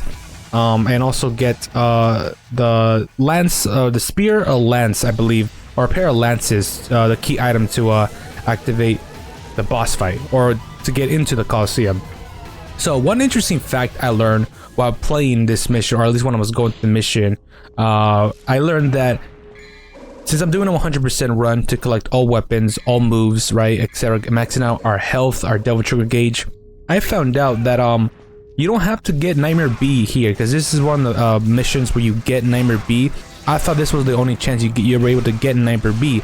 But if you miss out on getting Nightmare B will appear in mission 19, I believe. That's where it will appear. So since that kind of took me a long time to get the special bonus. Oh, I just got a call from someone, my bad. But yeah, that's what I found out. And since I take one of the more reasons I've been kind of taking so long to get a perfect run for this mission is the secret mission that been kind of been messing me up. I kept getting hit by the shadows. That took me a long time to beat the mission. But also trying to get Nightmare B without me realizing I could skip Nightmare B and just get the blue orb, because there's a blue fragment in this part that you need to come here to get. I could just go. Yeah, you don't have to go into this room to get this. Get all the items, get everything. You could skip this part and not get Nightmare B right away, and you could wait until mission 19 to get Nightmare B. So this pretty much is a waste of time right now. But luckily I was able to get the special bonus and still get Nightmare B. So that's the one thing I learned. The other blue fragment is going to be in here, so you do have to go here to get the blue fragment if you want to get your full max health, 100% run in this game. But you can easily skip this part, or at least skip the part where you go and to fight the Sin Scissors or the Sin Scythes, my bad. In that location, in that room, you could just go get the blue fragment and pretty much just leave, and then go here to get the lance, because also there's another blue secret, another blue fragment in the area. So there's 2 blue fragments in each of the doors that you need to go through. So that's where I learned. But it depends on which room you go first. I almost got command grab there. Luckily I have the Scotter reaction in order to avoid that, right? But depending on which room you go first, the lance will appear first. But since I kind of went this side, because this side, or at least this strategy, right, is a lot more easier to get, right, the Sin, or at least the lance, right? Mainly because I kept getting hit by the Sin Scythes, right? I kept getting hit. I was getting frustrated. I'm like, all right, I'm just gonna go this way. Let's see how this works. And I went the opposite way, right? But for me, going, at least if you do plan on getting Nightmare B in this mission, this is a much better route. You're able to do this a little bit quicker, etc. So to get the blue fragment, first you gotta take care of the blades down here. So I use air raid just to be safe, kill them at a clear distance because I can't really see where I'm at. It's better to kill them so you won't have to worry about them. And the way to get the blue fragment is just to basically kick off the wall and jump under that platform, and the blue orb will appear, or the blue fragment will appear. But yeah, getting the blue fragment, getting Nightmare B, and getting the lance, pretty much getting all these items took a long time, and I wasn't able to meet the time requirements to get the special bonus at the end of the mission. So that's the one thing you kind of have to know. You do not have to get Nightmare B in this mission. You could wait until mission 19 to get Nightmare B for this mission. So that's the one thing I learned for this mission and this run. I wish I'd known that before, so I wouldn't have to be wasting my time on this, and I could have probably gotten the special bonus a lot sooner because time was kind of messing me up in this mission. But not only time, but I forgot to say the requirements for this mission. So this is mission 15. The requirements to get the special bonus is under 10 minutes, and the red orb requirements are 1,400. So we pretty much meet those requirements in this mission, but every time I fought Griffin, every time I fought Griffin in this mission, he does take a while to beat, and most of the time I do pass the time limit for that special bonus, and sometimes I do get hit, etc. So there was a lot of moments where I was messing up a lot because of the time limit, taking damage on the secret mission, etc. So there's some backtracking in this mission, not a lot, but a little.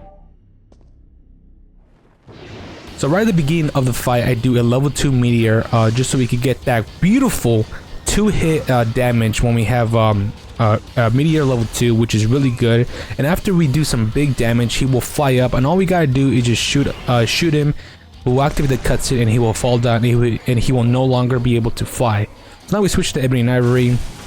Same strategy as before. Now since this is Griffin 3, he will do some new moves, as you see there. He will do some more moves. In other difficulties, more projectiles will come at you. So this is a normal difficulty, we really don't have to worry about it. But once we get to higher difficulties, he will be throwing a lot more fireballs, a lot more projectiles, so we gotta be very extra careful. So I use Inferno so I can knock him down. But one thing I forgot to realize that in the HD collection, for some reason, his weak spot, his core does not open. So this is pretty much a waste of time. So instead I go to my shotgun, start finding a way to get that DT. So pretty much it is kind of a waste of time just to knock him down because you really aren't able to do that much damage. So it's not recommended to do any damage or to knock him down because you won't be able to do that much damage.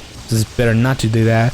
So this is always scary for me to dodge because sometimes the game will be nice, you're able to avoid that easily, but sometimes if you do avoid or evade much slower, or you do react at the bad time, you evade at the wrong time, you will get hit. So it is a little bit scary. So that's a kind of perfect example. I did knock him down. I wanted to do damage, but I wasn't able to do that much damage because his core is not open. So it's pretty much is a waste of time to knock him down. Not really worth it. But other than that, pretty much concludes his mission. You just gotta be careful with the secret mission, the shadows. You just gotta have patience with them if you want to get the insta kill on them. You do not have to get Nightmare B in this mission, so we complete this mission and under 9 minutes and 44 seconds, which is pretty good. It's not bad. I'm pretty sure we could have saved a lot more time if we didn't go for Nightmare B, but now we know.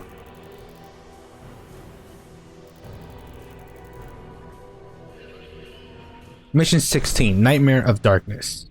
So right at the beginning of the mission, it's going to be a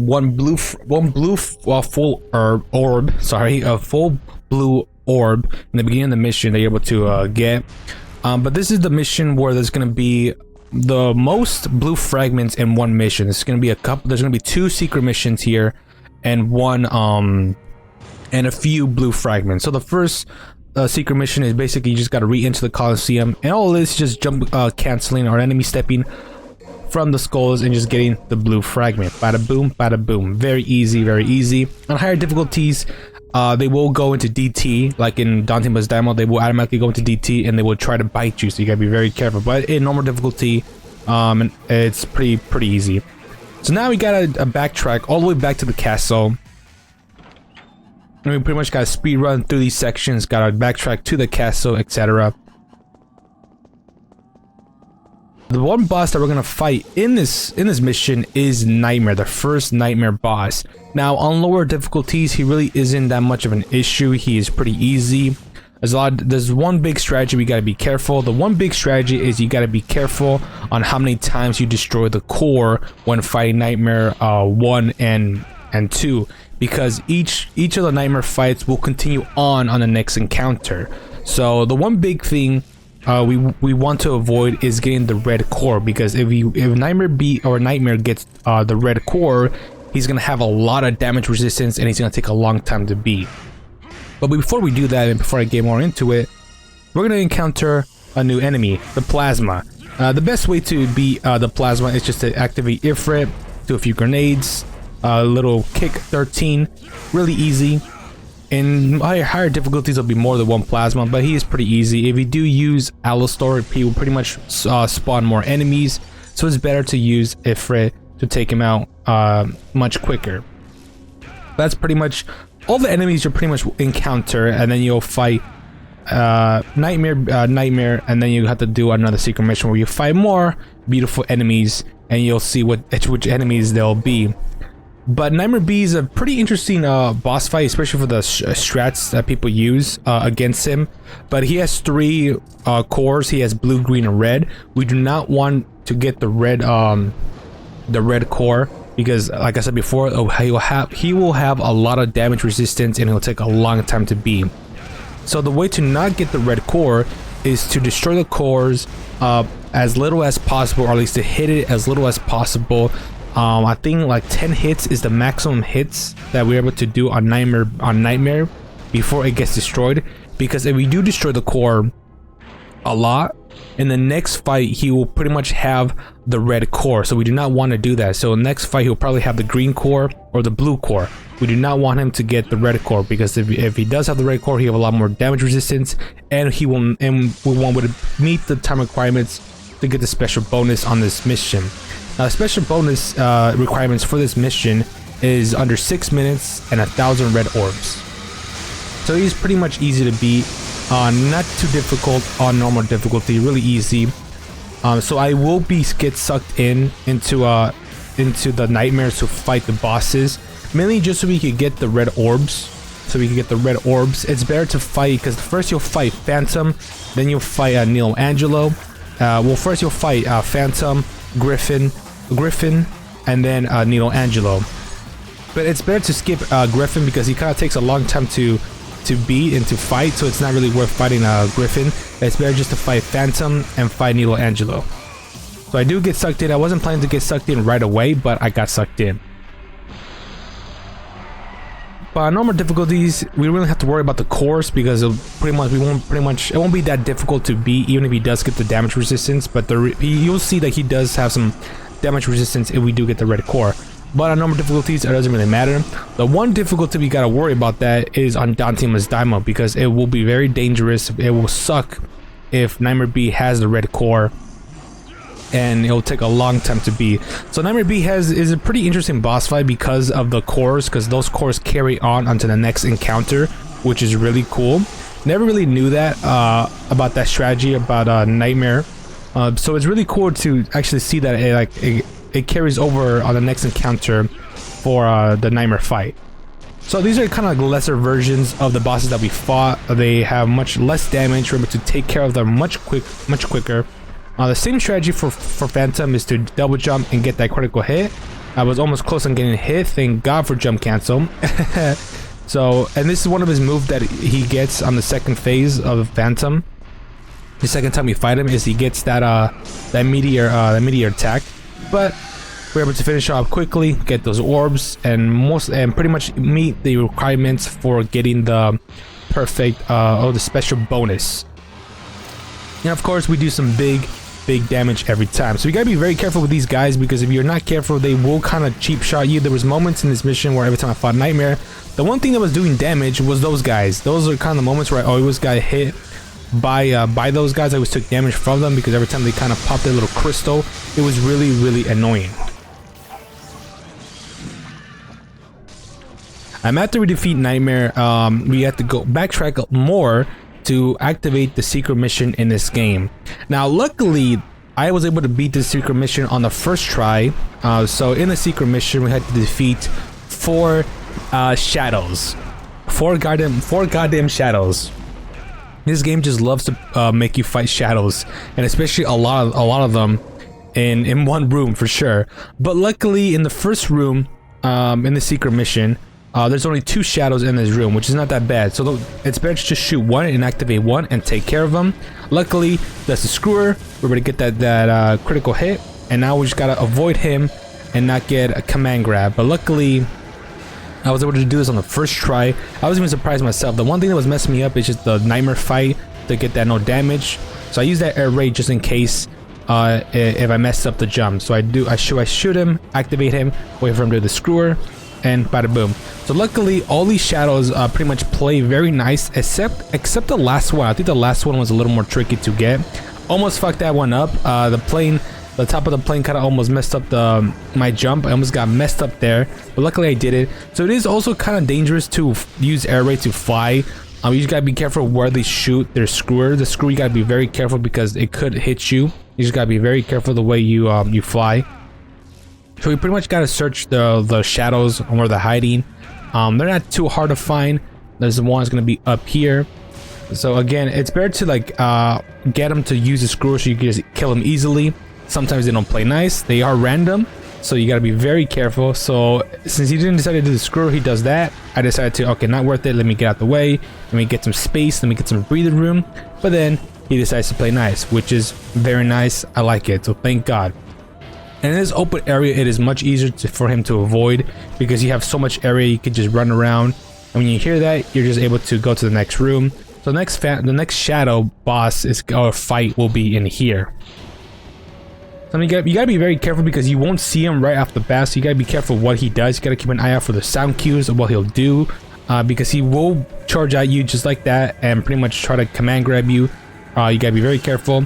And again, he does the screwer. Okay. I guess I was mistaken. I guess the last boss or the last shadow fight was actually playing very nice. So yeah, all the shadows were just playing very nice today. Thank God. They pretty much won't be acting like this if you try this or if you fight the shadows. They probably won't act like this. They'll probably do some different moves here and there. But you just gotta have patience. But once you know Shadow's strategy and how they fight, how they play, they're pretty easy. Again, they're not tough enemies when it's just one. But if it's multiple shadows, it gets a little scary. It gets a little bit scary.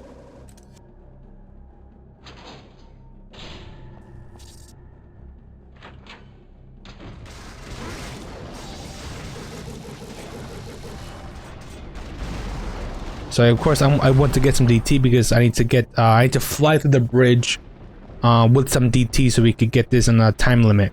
Now there's some missions to get the time limit bonus, to get the special bonus. There are some missions where I do kind of pass the time limit, but I'm not sure if it's because I missed the time limit or the time limit is just different and I got the bad misinformation. But I'm not too sure. There's some missions where I do take long. And I'm surprised that I do get the special bonus. I'm not sure if this is one of the missions that... So yeah, I beat this mission under 9 minutes and 33 seconds. And the special bonus... So to get the special bonus on mission 16, we beat this mission under 6 minutes and get 1,000 red orbs. But since I'm pretty sure we did the secret mission, our time bumped up to more than 10 minutes. As I was playing through the mission, I was wondering, I'm taking a little bit too long for this mission. I don't think I'm gonna get the special bonus, but luckily I did. So if you do decide to do the secret missions, the time will bump up to 10 minutes. Mission 17, Parted Memento. As we begin the mission, there's gonna be a secret mission in the bridge, so we gotta backtrack a little bit. We gotta cross the bridge without falling, and then that's when we're gonna activate the secret mission. Now the secret mission, to get what the secret mission is basically just get the blue fragment that's in the air floating. But for us, we don't have no DT gauge. We gotta get some DT gauge. So luckily, the death side appears. We're able to kill him really easily, so we could get that DT gauge and fly over to that blue fragment. There's gonna be 2 blue fragments in this mission.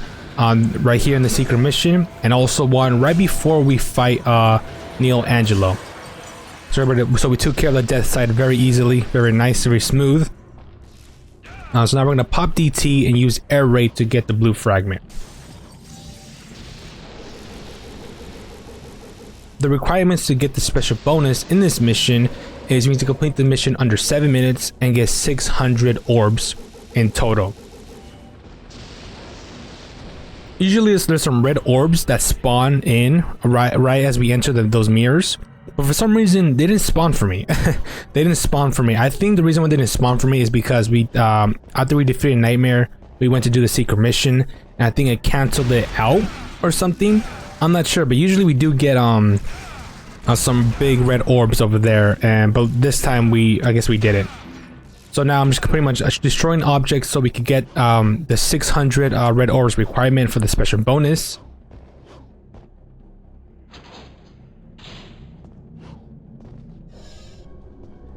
And as we're entering this mirror, we're gonna encounter a new enemy, a very fun and interesting enemy. I know you can't see my fingers, but I did air quotes for fun.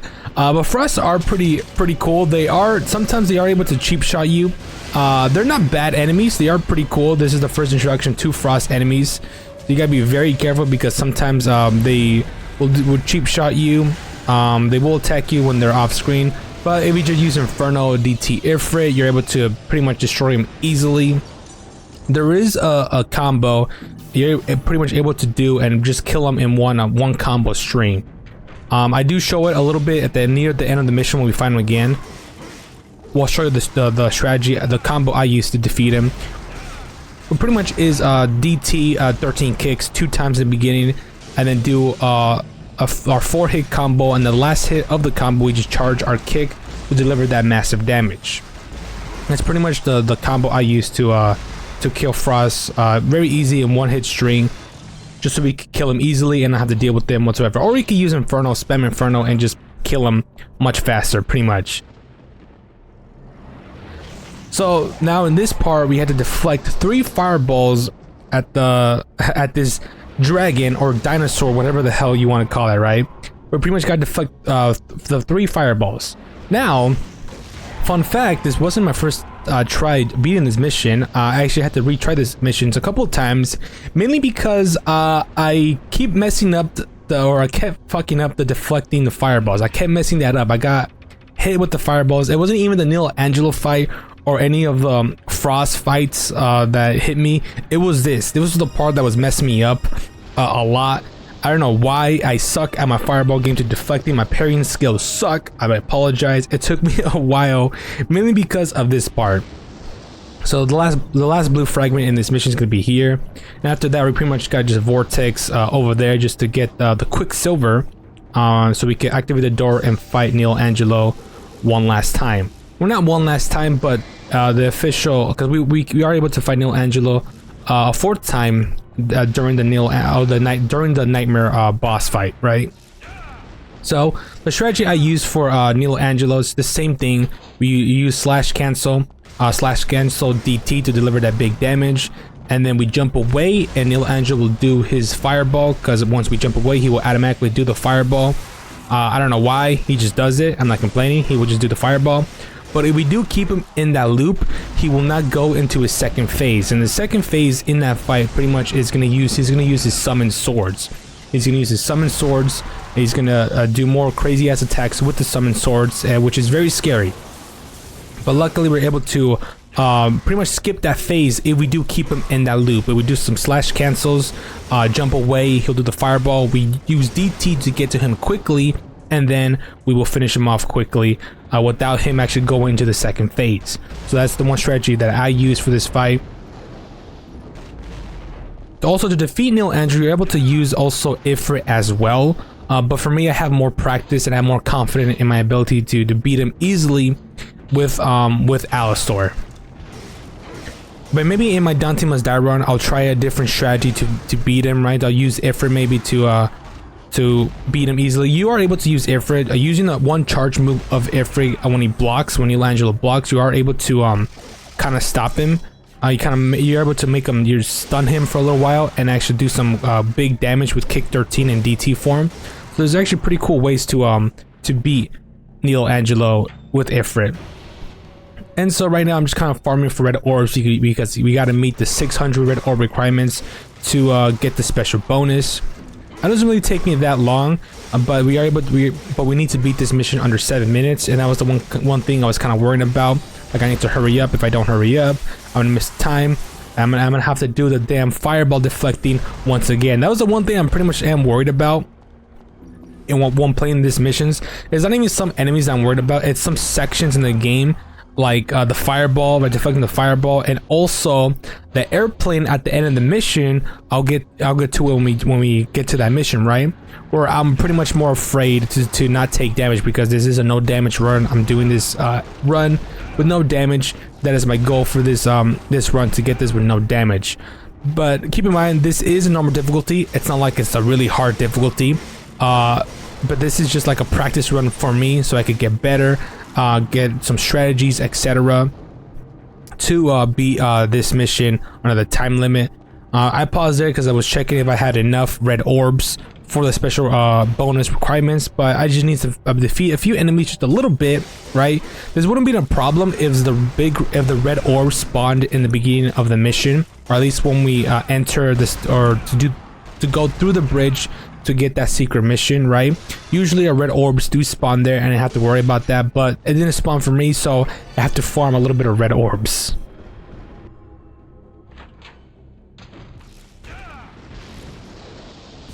So now we go with the Neil Angelo fight. Very easy. We just gotta get him into that one loop. Gotta be very careful. And now we go for the slash canceling. Do a couple of slash canceling. Jump away. Fireball.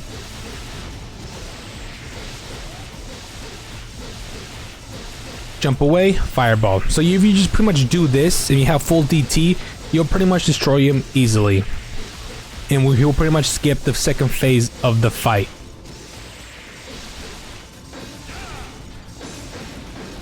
And there we go. I kind of messed up the last part at the end. I do pass the 7-minute time limit. However, I was able to get the special bonus. For this is me kind of like accepting fate. I had to do this again, but luckily I got the special bonus. So if you do decide to do the secret mission, I'm pretty sure the time bumps up to more than 7 minutes, or it could be, since I'm playing on normal difficulty, the time limit isn't that too strict. So that's the one thing you got to keep in mind. This is on normal difficulty, not on hard mode or Dante Must Die mode. But we got the special bonus and I'm not complaining. Mission 18, Spirit Stone Elixir. So here I get the last two weapons, or the last two moves for this mission. No real reason, I just want to buy them. And of course in the beginning of mission 18 we get this Devil Sword Sparta. Now the one thing that sucks about the Devil Sword Sparta in Devil May Cry 1, or at least when we get it, it's pretty much useless. It's not worth equipping because, well, one thing, we're not able to use DT when we have the Sparta Sword equipped, which pretty much sucks. Kind of disappointing. So I don't equip Alistar, but we will equip Alistar. I mean, we will equip Ifrit and Alistar when we progress to the mission, because this is the mission where we fight Nightmare 2 in this mission. So there's 3 fragments, the 3 blue fragments in this mission. Pretty easy to find. No secret missions here whatsoever. So the time limit to beat this mission is under 6 minutes and 900 red orbs. So this is pretty much gonna be the last section where we're gonna have underwater battles, right? There's gonna be another water section, right? Underwater, we have to like swim up. But this is the last one. We have to fight some enemies underwater. Again, not a bad underwater section. It's not terrible. It is weird to control at first, but nothing weird. The underwater sections are not weird whatsoever. They're okay. Not like in Devil May Cry 2. Now this is going to be the last part where we use the underwater movements in this game. And there's going to be one blue fragment up here in this platform here. Now for some reason, I took, when not in this recording but in other recordings, I kept missing the, to get the blue fragment, I kept messing it up. I couldn't get it for some reason. Like I said before, the water section is to control the Dante in the water is weird. I do mess that up, so it is weird. to control. I did mess that up, so that's the one thing to keep in mind. You just pretty much gotta swim all the way up to get the item in order to continue this mission. So again, not a bad controls, but weird, very weird. And I almost messed it up, of course, because I was spamming X and I just wall jumped, almost messed it up, but luckily we have those godlike reactions. Nightmare 2, baby. Oh yeah, and as you go to the outside, you want to go to the left side of the door and get the blue fragment here. And luckily, there's a big red orbs that we're able to get. So by the end of this mission, we will meet the red orb requirements when we fight Nightmare. Nightmare 2 will pretty much work the same way as Nightmare 1. You gotta not hit the core a lot, because if we do in the next fight, it will carry over. He'll get the red core, and that's the one thing we do not want. Now, if we do get sucked into the Nightmare realm, right, we will fight Griffin. We're gonna avoid fighting Griffin because it takes too long to fight. Don't want to fight Griffin. And one thing you gotta be careful, if you get too close to it as the core is popping up, you do not want to get closer, because you will take damage when the core first appears. In those first few sections, in the first few frames of Nightmare summoning the core, there is going to be a hitbox. You will get hit, so you got to be very careful. You got to wait just a little while. So every time I'm always scared of not hitting that spike, right, that he summons out, because if I do mess up, because with the Ifrit we do not have a double jump, so we got to be very careful that we do not mess up deflecting the spike, because if we do, we don't have a double jump to save ourselves. So that's why sometimes I hug the wall. If I do mess up deflecting the little spear, I'll be okay with jumping off the wall. And one cool thing with Ifrit is with the rolling blades, we already deflect some of Nightmare's projectiles when he summons the core from the back.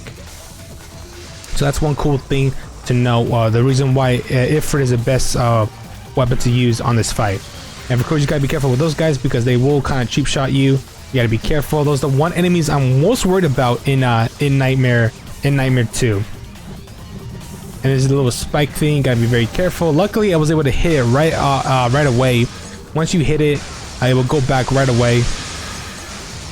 So I do hit it a couple of times now. It's in the green core, but luckily we don't really have to worry about it, because this is on normal difficulty. On Dante Must Die mode is where we gotta really worry about how many times we hit the core, how many times we destroy it, because we do not want it to go into the red. Almost got hit there, almost messed myself up. And since I missed the spear, I used the wall jump just so we could be safe.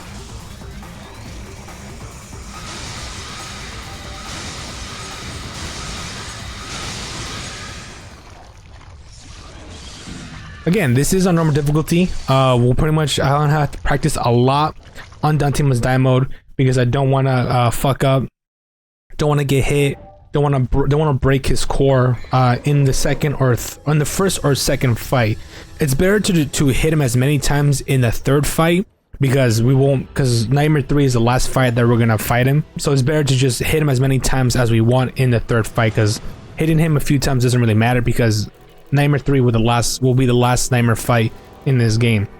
The one thing that kept messing me up in this mission is the Nightmare little small projectiles, the little small worms that turn into the ice crystals that attack you. Those are the moments that kind of mess me up the most. But overall, once you got down the Nightmare strategy, this fight becomes pretty easy on normal difficulty. Mission 19, Enter the Corrupted World.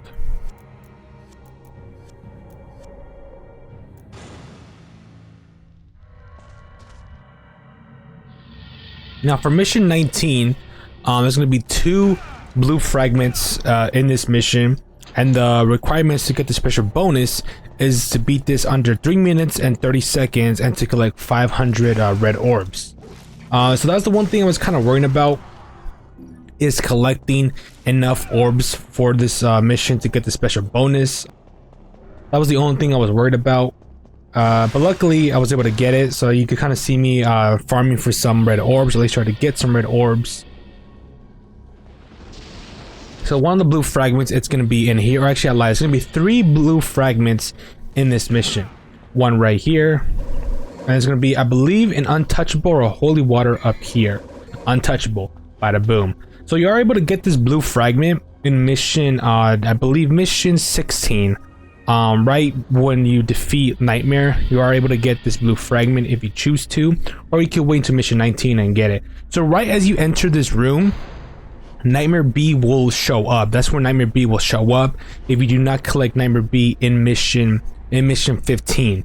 So that's the one thing I learned that if you skip Nightmare B, it will appear in that room. So that's the one, and you're able to save some time in mission 15. So that's pretty much is recommended. And we get introduced to a new enemy, the Nobodies. Very creepy ass enemies, really cool ass designs. I love these enemies. I mean, they're annoying to fight. Or not that annoying. They are annoying when you don't finish them off quickly, but they are creepy looking. They are very interesting enemies. Very interesting demons from the underworld. Very cool, very human-like, yet at the same time not human whatsoever. So it's really, really cool. Their death animation does take a long time to happen because we are trying to get the red orb requirements. So that's the one, I guess, bad thing about them, right? It's just the death animation takes a long time. I was wondering if I wanted to make that jump. I don't think I'm not able to, so I just decided to take the long way up. And the last blue fragment is going to be up here. So pretty much the same strategy we use in mission, I believe mission 5. We just air hike, fly over there to get the blue fragment.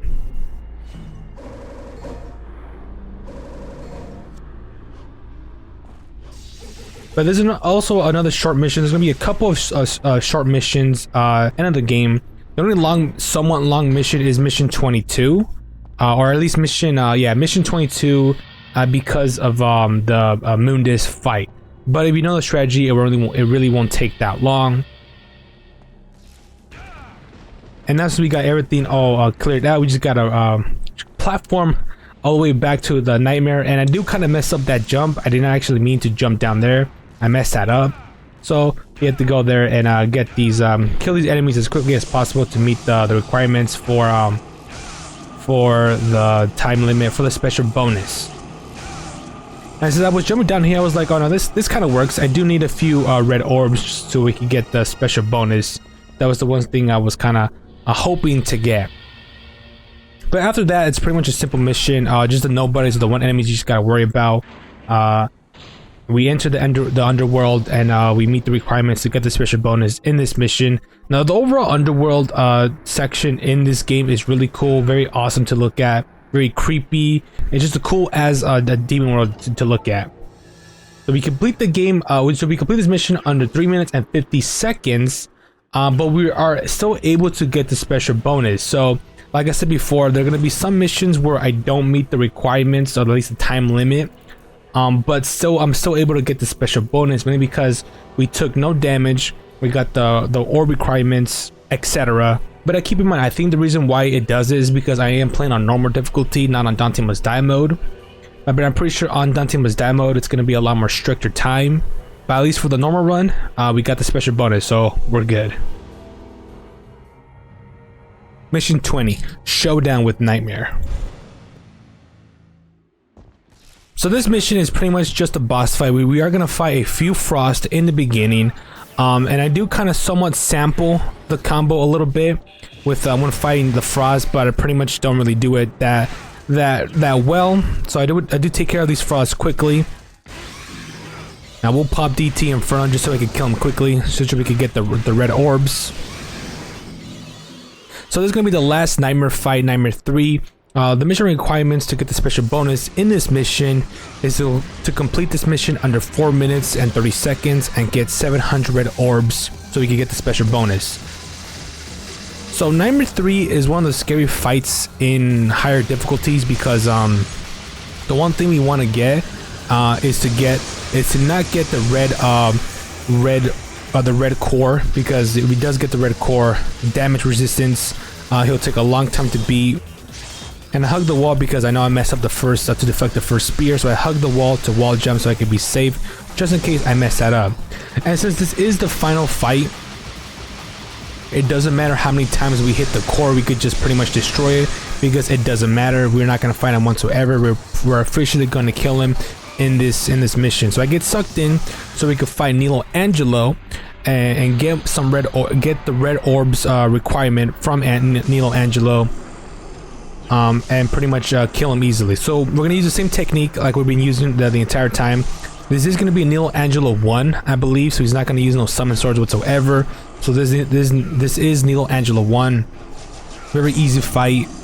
But in higher difficulties, this boss fight is the scariest thing in this game, because if you do, the one thing that kind of sucks when fighting Nightmare is we really don't know if we'll get the red core or not. The only way we'll know if we get the red core is when we fight Nightmare on the fight. When we begin the fight, it really won't tell us or indicate us that, yeah, you did a good job, you're not gonna get the red core until we actually fight Nightmare, and it'll show us what core we got. But this is on normal difficulty, so I really don't have to worry about that whatsoever. So right as we come out of Nightmare, one thing we gotta be very careful is because sometimes the little worm guys sometimes show up, and that's the one thing we gotta avoid. That's the only one thing I'm worried about taking some damage is from the worm guys. So we use Rolling Blades to deflect all his projectiles and go for an Inferno. We activate the cutscene, and now this is another scary part: is the worm guys are just gonna be following you. You gotta be very careful, because if you're not, they will attack you. They will struck you. They will sneak up on you and attack you. So that's the one thing you gotta worry about. For this, surprisingly, in this run, not that many appeared, but a lot of them did appear in multiple recordings when I was fighting this boss. There was quite a few times they were coming towards me. So luckily I was able to deflect the sword or the spear, so I was lucky with that. So after we destroy his we finish him off from the first time, he will get some health back.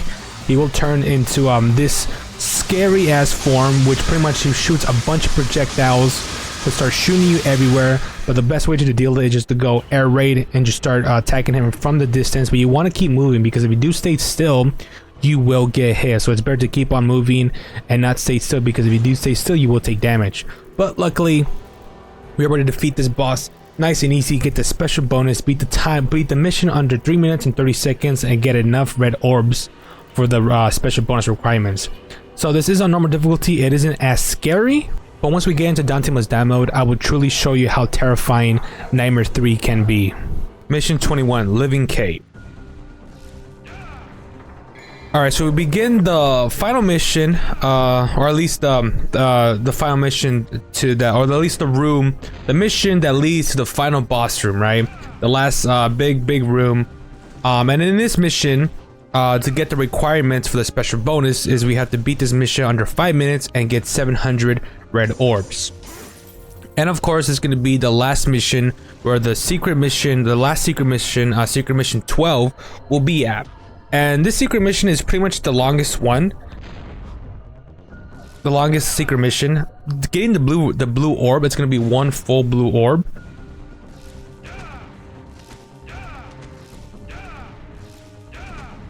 The last blue fragment is gonna be a full blue orb right in the beginning of the mission. So pretty much all the enemies we gotta kill are the nobodies. They're pretty much easy to kill, not too hard. But the goal for the secret mission is to get one item, is to get the first prototype of Quicksilver, which is to getting the Bangle of Time, which is pretty much the first prototype, the first version of Quicksilver in the Devil May Cry series. So this is the first version of Quicksilver. It's a cool item, a really cool item. It does consume your DT gauge when you use it, but pretty much freezes time. It's pretty cool. But that's pretty much the goal for the secret mission, is just to get the Bangle of Time. When you kill all the nobodies, when you kill all the enemies in this secret mission, you'll pretty much have enough red orbs to get the red orb requirements for the special bonus, which is pretty good. So it did take me a little bit while to beat this, mainly because we do encounter some frost in this mission, and the frost do kind of I took damage from the frost multiple times, and also some plasma enemies that we do encounter further in the mission that kind of messed me up. We do encounter this guy again, the dinosaur like demon, right? But there's actually one cool thing you're able to do. You're able to skip pretty much all this platforming, right? if you use Vortex. If you use Vortex. So one cool thing about Devil May Cry 1, when you use Vortex, Dante will automatically go to any enemy on the screen or any enemy he locks onto, right? But if you hold RT or L2, if you have a PlayStation controller, if you hold L2 or RT, Dante will not lock onto anybody, so you're just able to Vortex anywhere you want.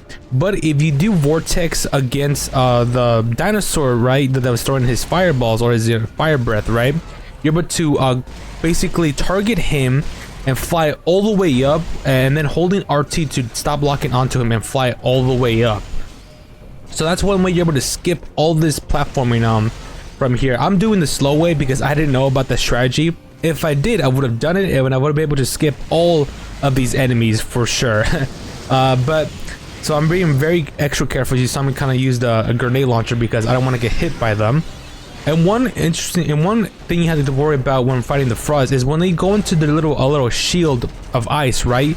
Once the second they get you destroy their ice shield, right, they will attack you immediately. So it's important, once you destroy their little shield, right, you have to jump out of the way, because if you don't, you will definitely get hit, because they attack really fast when they get out of their little shield.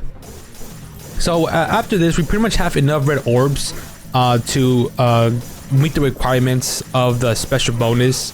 So there's no really reason for you to hit this, but me, I like those red orbs. I like seeing a lot of numbers on my red orbs, so you know, I'm a little bit greedy. But that's pretty much a fast way to skip all of the platforming here. So I wish I knew that so I could demonstrate you guys, but that's one cool strat that I learned. Once we get the bingo of time, pretty much concludes this mission. We could just Vortex here.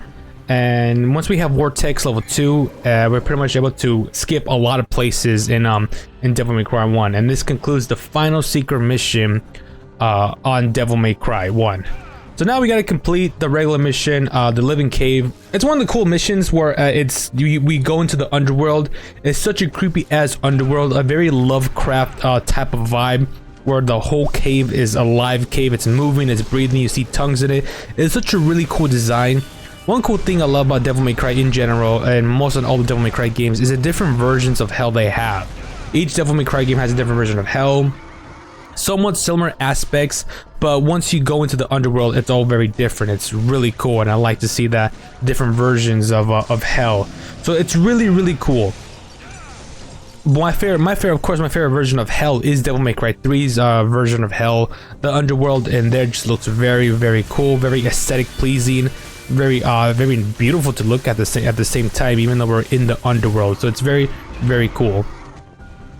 So one thing you gotta be worried about is when you go into these the caves, is the tongues you see sticking out of the wall. So the best way to avoid it is to use Vortex. Use Vortex when you had DT, so you can avoid these guys, because once they attach to you, they will start sucking your health or start licking you, and you'll be losing a lot of health quickly. So that's one thing you gotta worry about.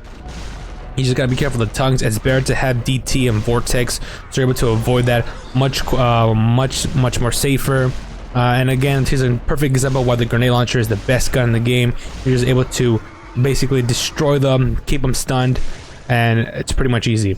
So the Frost were the ones that they're making me do this mission a long time, and also the plasmas in this mission. So the reason why it took so long is you can't really see them. You can't really see them when they attack. You gotta be very careful. I wish they were on screen so I'm able to see if they're attacking me or not. So that's the one thing you gotta be very careful. You just gotta roll, grenade launcher. Be very careful. There's different projectiles they throw. They throw a laser. Sometimes they throw a fast projectile, right? You just gotta be very careful on how what projectiles they'll shoot. So that's why it's better to have all these enemies on screen, so you can keep an eye out for them and what they'll do, what attacks they'll throw at you. That's what's really important, and that's one thing that I wish the game kind of did. But like I said, the enemies do not respect you. They will attack you when they are off screen, and I kind of avoid hitting the little orb thing, right? Because we have enough orbs. We do not need no more orbs. We're set on that. So pretty much we got a platform all the way up.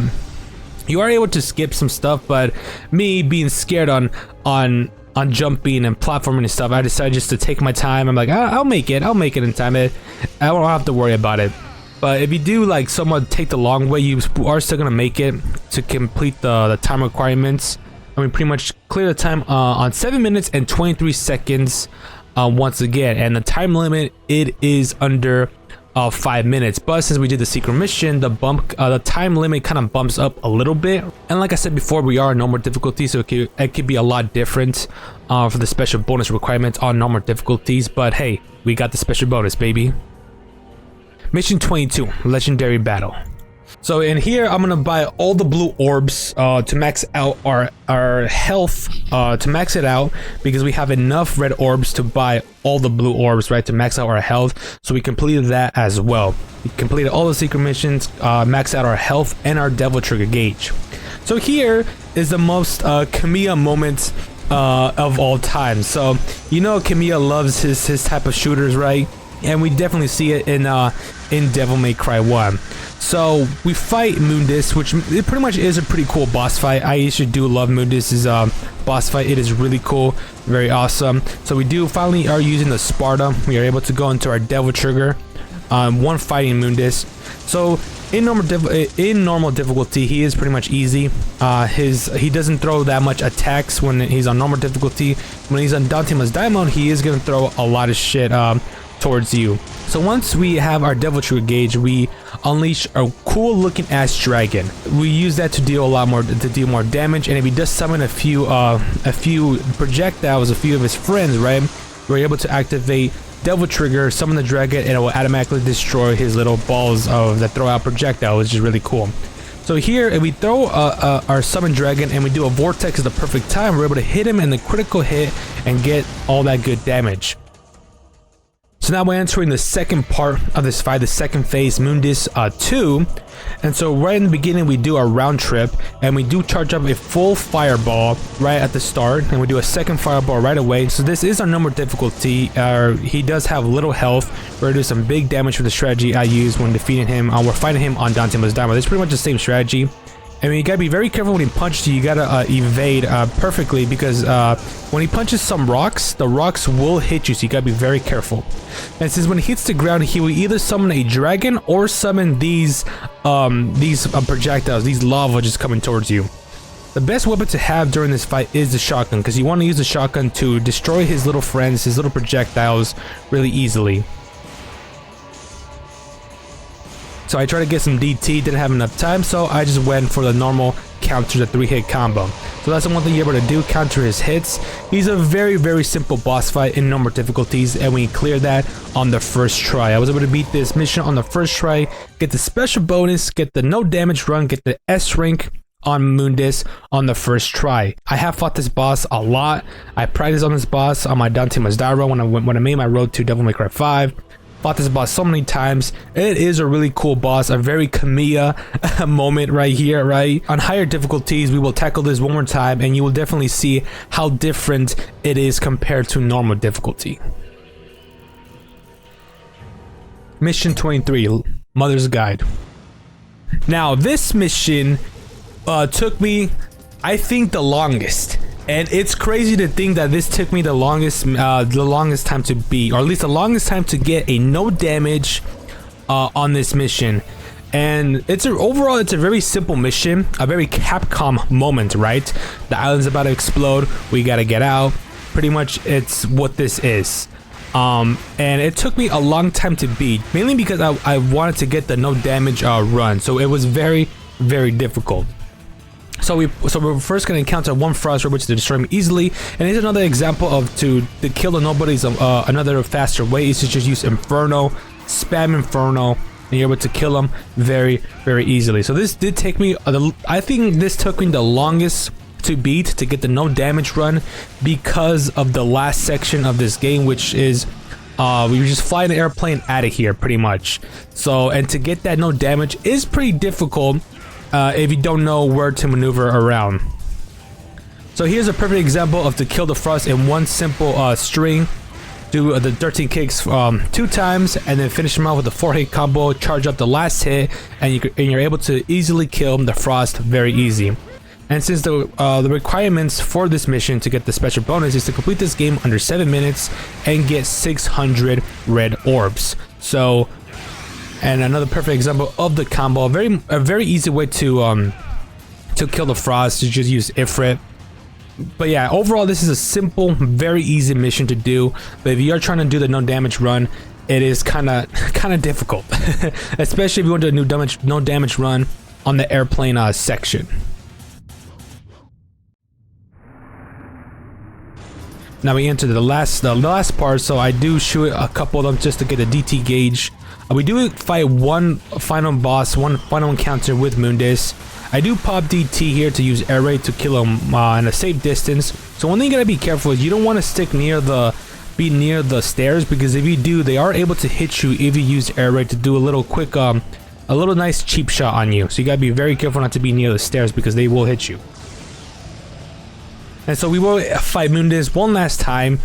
Pretty easy boss. Pretty much what we're gonna do, the strategy we'll use to fight Mundus 3 is just to use round trip, get a bunch of DT gauge, and just pretty much use vortex to pretty much deplete his health. So this is on normal difficulty, so he doesn't have that much health. Really, we were able to kill him really easy.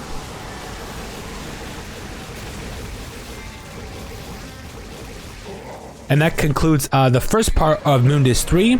And pretty much for this part, we just gotta charge up our DT and shoot Ebony Ira at the same time so we can easily. So the best strategy to use or to beat the airplane mode without taking damage is you just gotta keep shooting. Right when you start this mission, right the airplane section, just fire. If you just fire, you will not get hit whatsoever in this first part right here. If you just fire, you will hit every obstacle and you will be safe. Now this part is you gotta be careful. You gotta hit left to right to dodge to the right, and right left to dodge to the left.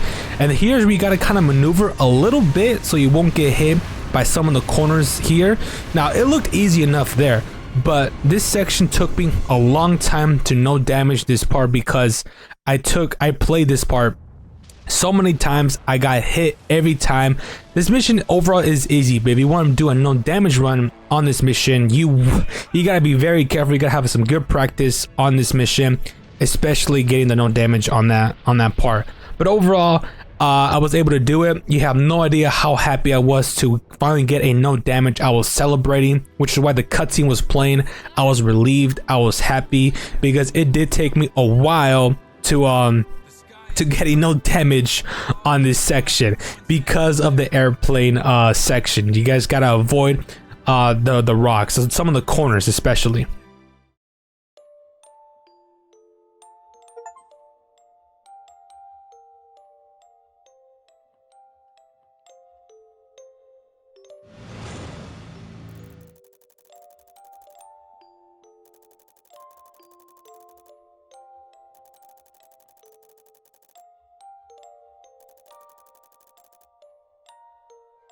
And that pretty much completes our Devil May Cry new game 100% perfect S rank run on normal difficulty.